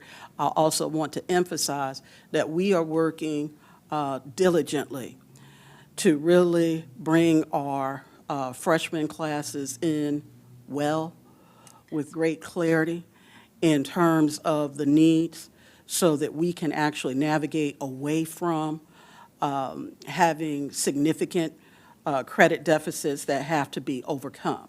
Because that's when it becomes very challenging, not only from the practitioner perspective, but more challenging for our students. It requires a great deal of resolve when our kids have credit deficits. And so this is why we wanted to end with that slide of the next steps. Just put that back in front of us one good. To be able to share that. We don't ask for anything, haphazardly. We recognize that the board does a dynamic job in terms of making determinations relative to staffing. We simply wanted to share what the day-to-day work looks like and the scale of what that happens to encompass to be able to have a greater impact. I have a question. Certainly. I know once that eighth grader hits the floor of the high school, that clock is ticking as they're part of a cohort. So are there any conversations at the middle school level, eighth grade? Because again, like you say, credit deficit, and if a student is having issues in eighth grade, then there can be some things put in place to make sure that their first day of high school they're on the right path. Absolutely, and I so appreciate you framing that question in that manner, because it speaks to an acknowledgement of the fact that when we talk about graduation, this is not something that it simply resides at the high school level. This actually begins K all the way up, actually pre-K, because we have pre-K. Many of our kids participate in pre-K. The early literacy at the elementary school level is huge. So every time members of our curriculum and instruction team talk about reading, where we are with reading plans, we know in terms of graduation, that's already informing the work that we have to do. At the middle school level, many of our students have opportunities, and we had some of them even highlighted in the state of the schools, and you made the note about the K-8, Southside STEM and other schools. I'm just using them as an example. But at the middle school level, this is where some of our kids actually begin to attain credits in the area of foreign language. Some of our kids are attaining credits relative to end of course. And so certainly those conversations are going forward. But that's going to need to be an ongoing conversation as the accountability measures are shifting. And so we have to make sure that we, to the best of our ability, are able to be in front of educating our families, equipping our students, but we are really pursuing this ninth grade to try to establish structures that help our kids encounter greater success, because the need for resilience and resolve is huge. And this is why I think it was Mr. Price who had mentioned the home visits. Yes, and in mentioning the home visits, a lot of times that gets overlooked, but our graduation coaches are actually in the neighborhoods trying to recover kids who are not reporting to school, because graduation, we know how pivotal that is for post-secondary outcomes, right? And so if we have a kid who for some reason has disengaged, even if they aren't coming into the school, we're going into the homes, into the communities to try to activate a conversation that brings us back to the table. Now, sometimes that conversation happens to result in our students coming back in and being able to engage in credit recovery efforts, from Edmentum, different alternatives. And then other times, our students recognize that the scale is quite daunting. And then we host conversations about the possibility, once we have exhausted every single option to try to get our kids re-engaged, that's when we would actually move forward and talk with our kids about the possibility of pursuing at least a GED, because as I've heard Dr. Pohl mention before, we really want to make sure that our kids leave us with that high school diploma, and if not, at least a GED, because it impacts their earning potential. I know we all recognize that, I'm sorry. Oh, yes. I don't want to talk too much, huh? Go ahead, Ms. Buffalo. Yes, Dr. Please. At Maury High School, I can't speak for the other schools. Mm-hmm. At Maury High School, we actually visit some of the feeder middle schools. We've gone to Ghent and to Blair, so we are touch basing with the eighth graders that are rising to be ninth graders. And further, we have also worked with Power School, our data warehouse, to do early warning systems for on-time graduation all the way to the elementary level that include nationally normed indicators like your attendance, grades, discipline, and then when you get into middle school, start talking about high school credits being earned at the middle school level to help give those indicators along the way as well. Because I think one of you mentioned, and I'm just kind of drawing on my own experience at the high school level, those students identify they may be overaged, credit deficit. You all, I'm sure, are giving them alternatives of pathways out because, I mean, a 18-year-old with, 2 credits, those conversations, I'm sure you all are Very having with difficult those and real, students. yes. And, trying to find them alternative pathways for education. Which is exactly why that's also a part of our request. We recognize that we need to be able to pursue some additional alternatives as well, Yeah. just to customize the support based off of what we're seeing that are at no cost Right. to our students. Yeah, absolutely. Dr. Martin, then D. Calogero. Thanks, Mrs. McCarty, for, sorry. That's McCary. Sorry, That's we have a name. Moore, here. it's fine. Moore, okay. For your presentation. I appreciate this information. My question is around what was, I guess, kind of how we're managing the absenteeism and trying to, so at what point do we fail students? Is any of that going on where if they miss, 8 days or so, they fail their classes? Well, what we try to do relative to attendance is be able to support our kids first by honoring our attendance process, right? If we have a kid, you were talking about 8 days, they've missed 8 days, at that point, we expect that they would have already had a plan, right? We refer to it as a chronic absenteeism truancy intervention plan. And the team would actually come together and meet. That would include our graduation coaches, as well as the attendance techs, school counselors, other various members of the team. We invite our students and our parents to be able to talk about, okay, what is really going on? Here's what we can do to support based off of what they're saying. If there's a concern relative to a kid being able to actually secure credits, we do actually happen to have opportunities for our kids to engage in attendance recovery efforts as well, to be able to earn back a portion of lost instructional time. And is this something that, do you feel like you're doing a lot of upfront work to, that's obviously the point is to try to mitigate a student getting that far? And can you give us an idea of how students are doing? How many students would you say are getting to the point where you have to implement more extreme measures with More extreme measures. with their recovery? Well, that varies from school to school in terms of what the needs are and exactly what the factor is that we're pursuing, because there may be times where we're really trying to go after attendance, right? We have a kid who's experiencing chronic absenteeism, but for some reason, they're able to come in and ace an exam. We still have a problem relative to attendance, right, and engagement. So we could probably have them not just, perform well, but actually experience mastery.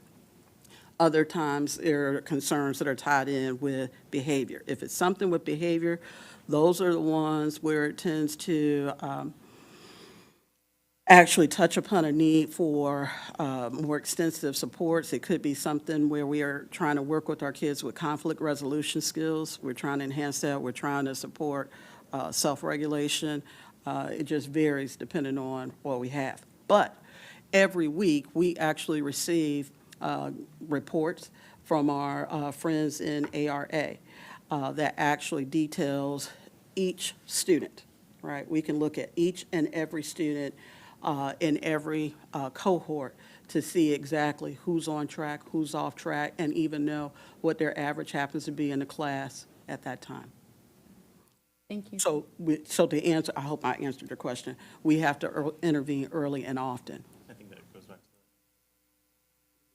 I think that goes back to the MTSS process as well, when we talk about being proactive versus reactive. And so MTSS process starts early on in the school year. And so for, as an example, I said that it's a district-wide initiative. It's happening at all the high schools, I'm sure at many of the middle schools and elementary schools at a different capacity. But in our school in particular, we meet a minimum of 4 hours a week over a 2-day period to look at, again, our chronic absenteeism, but as well as failure rates. But we also do what we call teacher referrals for teachers that say that the student is going to blocks 1, 2, and 4, but they're not going to block 3 for some reason. So we can have that teacher reach out to us and say, well, this student's not, getting the content within block 3 because they're skipping this particular class, or they're missing their last block of the day because they're leaving to go to work. And so that again goes back to that piece of, we look at the quantitative data and we say, well, this data doesn't look where, perfect or where we want it to be. But then we go to that qualitative piece of understanding that student and why they're having to navigate that change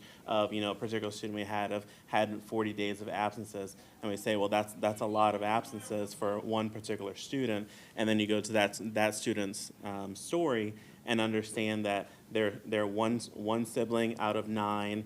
The mother's a single mother. They're now the only one that's old enough to go and work, so they're trying to leave school to go to work. And so then we have to try to adjust around that to be able to support the student, keep them in the block and keep them in school, but also navigate the barriers that they're having to have at home to be able to get them to graduation. But the MTSS process is really where we are able to kind of facilitate getting that data early on, but it has to be intentional and it has to be on a weekly basis. Thank you for all the work you are doing. See, Calogero, you had a question? Yes, I do. First of all, thank you for the work that you're doing, all three of you. And looking at slide 11, on the behavior slide, what I feel it's lacking, because I can't get my head around the out-of-school and in-school abstention rates, I need to know Numbers. more of how many students in the cohort were actually being referred. Okay. What we will do is actually pull an addendum and get that put together. Because it's hard, like 51%, but 51% of, or 10% of the students in the cohort or 25% of the students in the cohort. So it's just a little hard for me to get my head around this particular piece of data. We'll pull that and get that to you. Absolutely. See? Yeah, was that? That was it. That was it, okay. First, thank you very much for the presentation, and thank you all for the hard work that you do, and I know we have others back there. Oh, yes, I also need to acknowledge Ms. Ravel. Please, again, forgive me. I am in presentation mode. And to all the graduation coaches in our district that are watching, and, appreciate all of the work that goes into this endeavor to get our students, to graduation. So you talked about, so there were some great questions asked today around, what you need, what do we need for our students to be successful, not just, in high school, but throughout their academic life.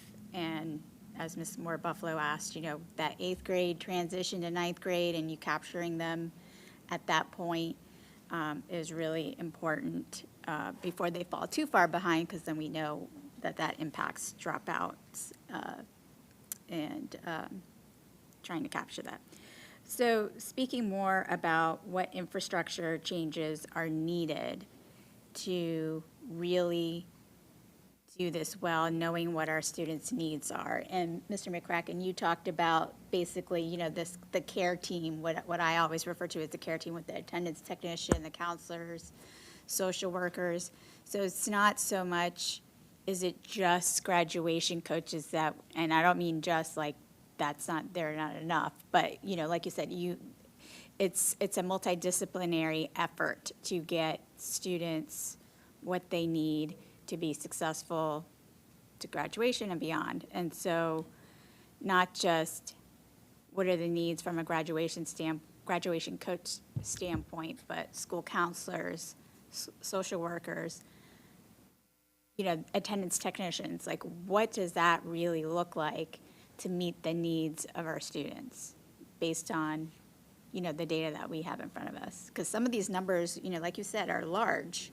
Absolutely. In some of our schools, but the needs, where we have smaller groups of students, it's still, like, I'm grateful that we still have graduation coaches at those schools, but it seems like we need more of that care team. Absolutely. Let me, sorry, Ms. Moore, let me tackle that in a couple ways. Of course, more social workers, even some more school psychologists would be helpful. I think, though, what's most important is the systems that are being developed. So, if you recall, we just put graduation coaches in place 4 years ago, I think. And then this is the first year where we've had central office support to really support that work and to create more of a structure of what's going on. So we're looking at the schools, and the coaches that have strengths and trying to grow those strengths across. And I think that's, using what we have is very important right now, and utilizing those resources even more. I think most importantly, being able to fill some positions that we have that are vacant within social workers or school psychologists. Our 10 graduation coaches, those are all filled. But, to make sure that we do have the full rounded support in place is, more important. Sometimes I think we get in a trap of throwing more and more and more and saying we need more and more and more when we really need to organize our efforts better, which is what we're doing right now. And we're building this process. And this is a tough task.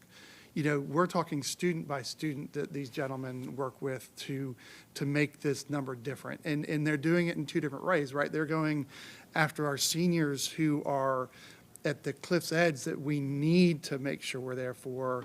And then at the other end, were our students who are coming into high school saying, here's how we stay away from getting to that level. And as we do that, we'll see progressive improvement with our numbers. It's a slow move, but it's a solid move with what's being put into place. So I do think, of course, we could use more, positions, on the ground. But I think first we need to make sure that we're utilizing our positions to the fullest and that we fill the positions that we have opened before we create new positions just because we can't fill the other positions. Right. And I appreciate that and agree wholeheartedly that the systems that we have in place we have to ensure that they're working effectively for our students. But to that end, it's do we ideally know what that would look like is kind of like where we need to go in order to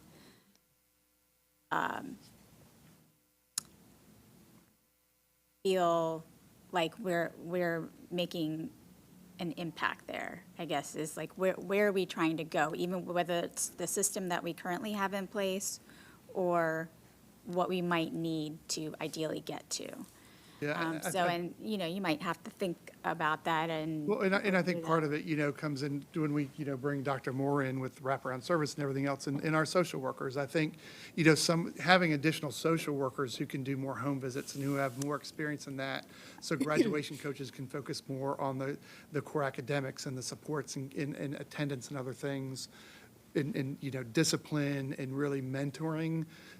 That will help, but, we have vacancies in those areas still. So really filling in what we have is important right now. Okay, and I didn't realize, so about how many vacancies, I mean, if it's in the chart, I'll go back and look at it. It should be in the chart. I don't have the number off the top of my head. Yeah, okay. And if there are barriers associated with getting those vacancies filled, I'd I think it'd be important for the board to hear what those barriers are, so that when we talk about what we might be able to do to get them in place, or get those positions filled, that would be important. And speaking of, so the graduation coaches that are doing the home visits right now, are they also trained to navigate some of the needs that our families may need? Like, you talked about, some of the social and emotional needs of our families overall. Are they trained to deal with those situations where? Yes, they and can they're get resources? all of our graduation coaches are experienced. Earlier this year, I actually had an opportunity to engage in a home visit alongside one of our graduation coaches at Lake Taylor High School. So certainly they recognize the complexities that are involved in being able to support our families with the sensitivity of actually being at someone's home. Yes. And finally, so we have Open Campus, which is our credit recovery program, and it's like, if there are ideas that you might have about how do we strengthen opportunities like that to help engage our students, because some of this is just engaging students, right? They're disengaged, they don't see the relevancy of being there, especially if they're, like you mentioned, not reading on grade level, and they're several grade levels behind and academically struggling. Like, how are we creating those systems and opportunities like Open Campus or with the 3Es? Like, how are we building that infrastructure to meet that need of just engaging students back into?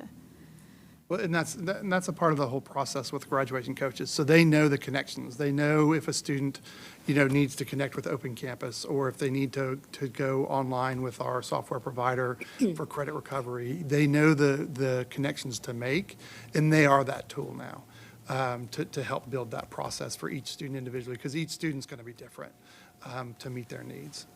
And do we have tutors, especially for those that may be on Edmentum that might need like the, one-on-one interaction with a teacher? Do we have tutors to work with those students? There are tutoring funds that are usable for that, and there's also, this year we engaged with when FEV Tutor closed down, we went with a different company that is more broadly, has different availability, and also we went with another online provider that's more face-to-face and does more with the high school student than what we had previously as well. Right, and that's specifically, I think you're referring to tutor.com and its capacity to be able to support students who are enrolled in general classes all the way up to AP coursework. Okay. Mm-hmm. All right. Dr. Thank Mark? you. I want to acknowledge Mr. Brady and sharing that information as well. Thank you. Ms. Moore, my question for you is around if there are any, I'd just like to know from you if there are any policies that are in place currently that may be an obstacle for the work that you're doing, and if so, if you have any recommendations for us. Well, thank you so much for the consideration. Earlier, when we were actually engaged in the State of the Schools address, one of the themes that was woven across multiple slides that talked about the importance of quality Tier 1 instruction, right? And of course, we have wonderful educators across our schools who work long hours to really be able to support our kids. But we also have emerging teachers who need to have time to actually hone their skills. And so as we continue to make strides with quality Tier 1 instruction, we will certainly be able to capitalize on that relative to graduation as well as promotion. In addition to that, just to go back and tag on to a question that Ms. Basine had mentioned, and you had actually mentioned attendance technicians. I also happen to have a good fortune of being able to support our attendance technicians. At each of the high schools, we have one attendance technician. So if you go back to the slide, and you notice the ratio of graduation coaches to students, you could just add those numbers together, and that's what we have in terms of our attendance technicians at each of the high school, which of course we say thank you. We say thank you. We celebrate this because we know that that was a shift that was approved in the past year. But we certainly would not want to be remiss, right, in bringing that to the board's attention. And certainly, we will work to share additional factors for consideration that, of course, I would run by Dr. Pohl before speaking publicly, because there's so many thoughts streaming through my mind. But I will be disciplined and yield. Ms. Slaughter, you have a question? Yes, I have one more quick question. I know the focus of graduation coaches is to help our scholars graduate. Are we also focusing on career readiness or specifically college readiness? Yeah, when we talk about the 3E readiness framework, it is and.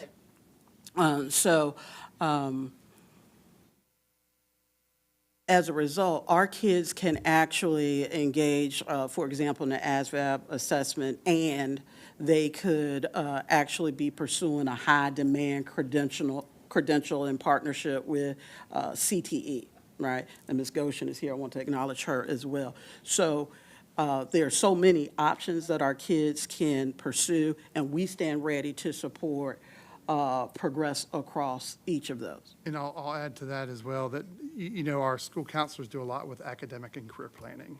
So from elementary school up, you know, we have a lot of pieces in place to help guide students through that path of where do they want to go. And then, of course, when we get to the high school level with our students who are struggling to get through that pathway, then our graduation coaches come in and say, well, let's look at this path and maybe some alternative paths. Well, our last comment will be if you happen to see Ms. Chandler Wynn or Ms. Ash come across, names come across your desk, just let us know. I have something I want to say. Oh, Ms. Thomas. Thank you, and I want to say thank you to all the coaches. And I'm very familiar with one of your coaches. 3 of my kids went through this one coach. And when I say she's putting the work in and still putting the work in, she knows who I'm talking about. I would have liked to have seen all of the coaches represent all our high schools to come here and just share something like these young men just did. You know, share their story or what they do in their school to make things, you know, more successful for our students. Absolutely, Ms. Thomas, and if we have an opportunity to come back before the board, we will certainly integrate that. This invitation came just prior to the holidays, and Mr. McCracken and Mr. Price were kind enough to take my call. And so they were able to be with us this evening. But this is exactly why I wanted to include a slide that actually showed exactly who our coaches are. I want to go to because the they are slide, major slide people. 6. Yes. If you could just give us the names and what school. Oh, they serve. absolutely. Thank you so much. Okay. Yes. Okay. On the left, top row, we happen to have Miss Jacqueline Ely. She is a graduation coach at Norview High School. She supports cohort 2026 as well as cohort 2027. Next, you'll see Mr. Price, who is actually here with us in the flesh and has already shared remarks. He is a graduation coach at Maury High School. Next, we have Miss Yes, Ms. Walker, thank you. Ms. Sheena Walker, she's a graduation coach at Lake Taylor High School. She's the one I was actually talking about when we had an opportunity to engage in those home visits together earlier this year. Then we happen to have Mr. Matthew Whitehead. He's a graduation coach at Booker T. Washington High School, serving cohorts 2026 and 2027. Ms. Ravel is actually seated to my left. She is the other companion graduation coach at Maury High School, supporting cohort 2028 as well as 2029. Then we happen to have Ms. Tracy Boone. Ms. Tracy Boone is a graduation coach at Granby High School. She is actually right now working double duty with the principal, Mr. Smeagol, as her graduation partner is out on leave. But she is supporting all of our cohorts right now alongside with him because of the lead factor. Then, of course, we happen to have bottom row, left to right, Dr. Andrea Callahan. She is a graduation coach at Lake Taylor High School, supporting cohorts 2026 and 2027. Then we happen to have Miss Veronica Hill in the middle, bottom row. She is a graduation coach for Norview High School, serving cohorts 2028 and 2029. And we end with Mr. Levi Wall. He is the other graduation coach for Booker T. Washington High School, supporting cohort 2028 and 2029. I'm impressed. I am impressed as I'm well. impressed. If I can see, you know, I'm like, bring the picture closer. Well, thank you. I'm going to ask one last time. Any more questions? We're good? Thank you so much for this presentation. Thank you. All right. For board members, we're going to move on to 3.03, draft school board calendar. I believe you all have a hard copy. If you do not, let me know. As we move forward in our business meeting, it will be there for approval. So if there's any comments or regarding this, just reach out and just let me know. But take time to review that, but it will be on the agenda, I was going to say January 21st for a vote. So just please review that. Also, the committees it's not up there, but I will send this out. And I say, if you're okay with your committee, because it is January, and we know usually these committees go from July to June, right? And so sometimes in a break with this can be, you know, you have to get on board and learn and all those things. So if you are pretty cool where you are, I understand that. I know there will be a shift with DeCaligero and myself, but if you're okay with your assignment, I'm good with that.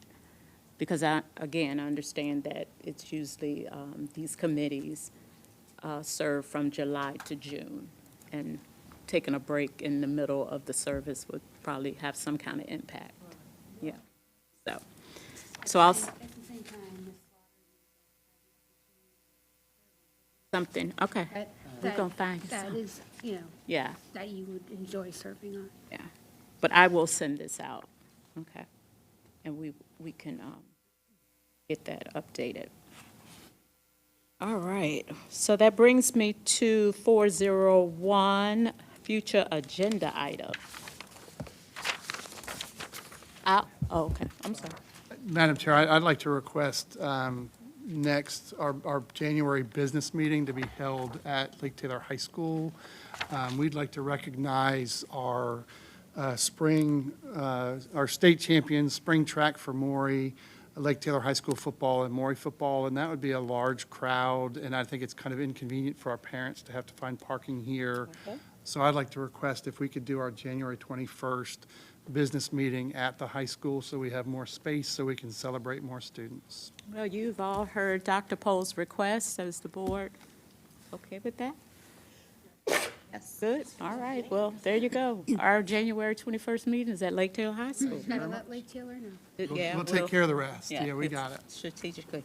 I do want to, before we go around, to include Dr. Pohl, if we could in the future, whenever you see where it fits, a presentation on the family engagement specialists and their role and impact, and I'm sure it's intertwined with, what graduation coaches do, and had the opportunity to speak at a task force, and that came up multiple times. And as I shared with individuals, that looks different from school to school based on what the need is, right? And so how do we measure that? How do we know that it's making an impact in those schools? So at that. I will add it to my list.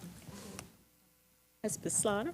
Dr. Pohl, while you're adding things to your list, I would like to find out the current mental health and mental wellness status of our scholars sometime on the agenda, please, and what we're doing to address what we're doing and how we are addressing those needs. Thank you. Dr. Martin? I'm just going to bring this up again about training on Yes. data. Oh, yeah. As a data-driven board, we need to have that training, and I think the longer we wait, the more detrimental our work here.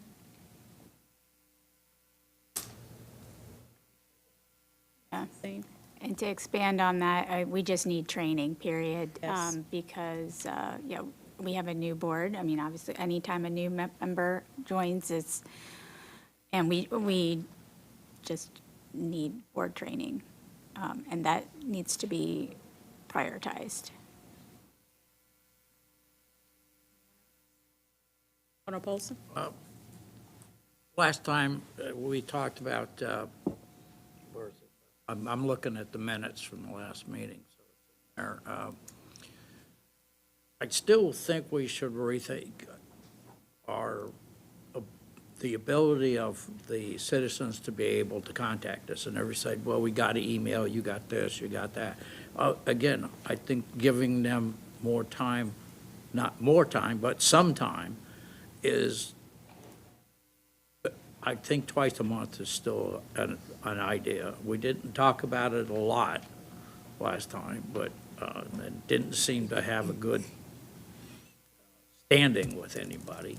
But I still think it's necessary because, again, everybody's changing. They have expectations. Sending them an email, they're sending it to us. They don't get responses. We're all busy, but I think we need to give them more of an opportunity to speak to us.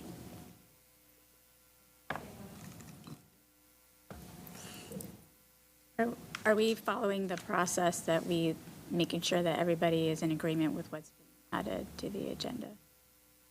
Yes. So,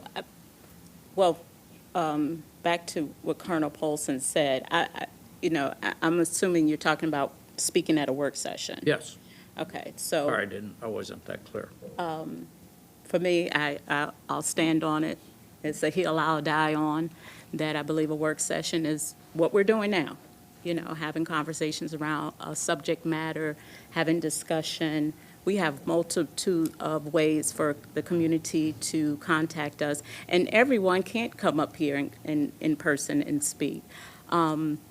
So again, work sessions is exactly what they are. It's a time for the board to come around, have discussions around subject matter, and talk things through.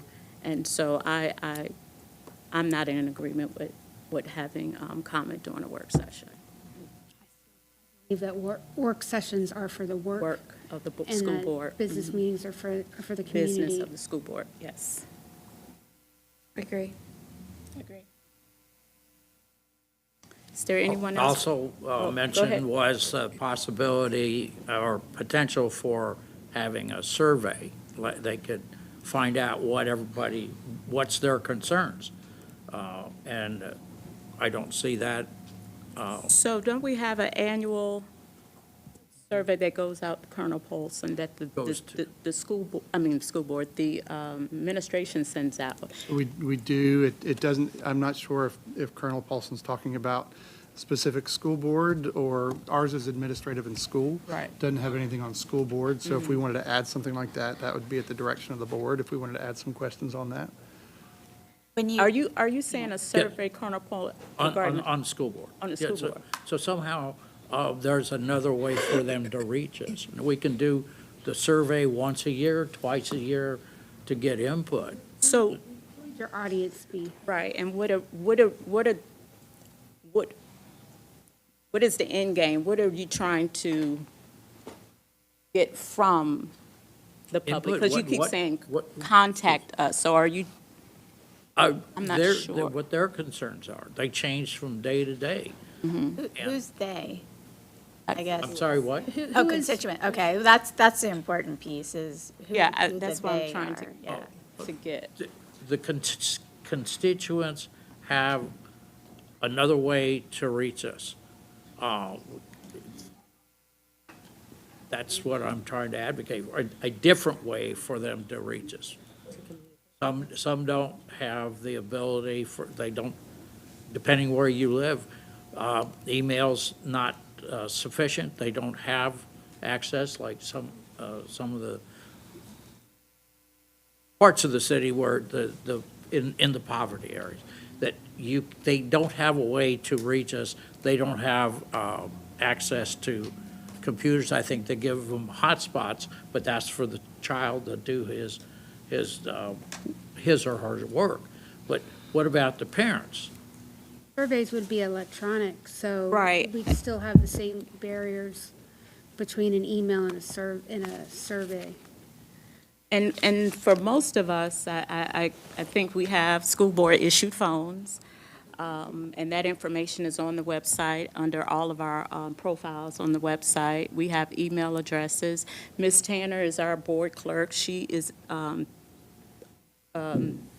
citizens contact us through her as well. There's on our website, there's multiple opportunities. Ms. Tanner, can you pull up our website? Multiple opportunities for the public to reach out to us, whether it's telephone. Shoot, I had some people come to my house and ring the doorbell because I'm right in the, steps away from St. Helena School. I'm like, ooh, oh, hey, how you doing? Okay. But, oh, you still can't go to, okay. So there's different ways for the community to contact the board. And again, we have at our business meeting opportunity for agenda and non-agenda topics for anyone to come and speak. And they can also, if they want to contact us via email and share their comments that way. So weren't able to get it. But we do have, Okay. like you said, the email, school board clerk and the school board email account. Constituents. Like I said, I've had several come to my front door, so,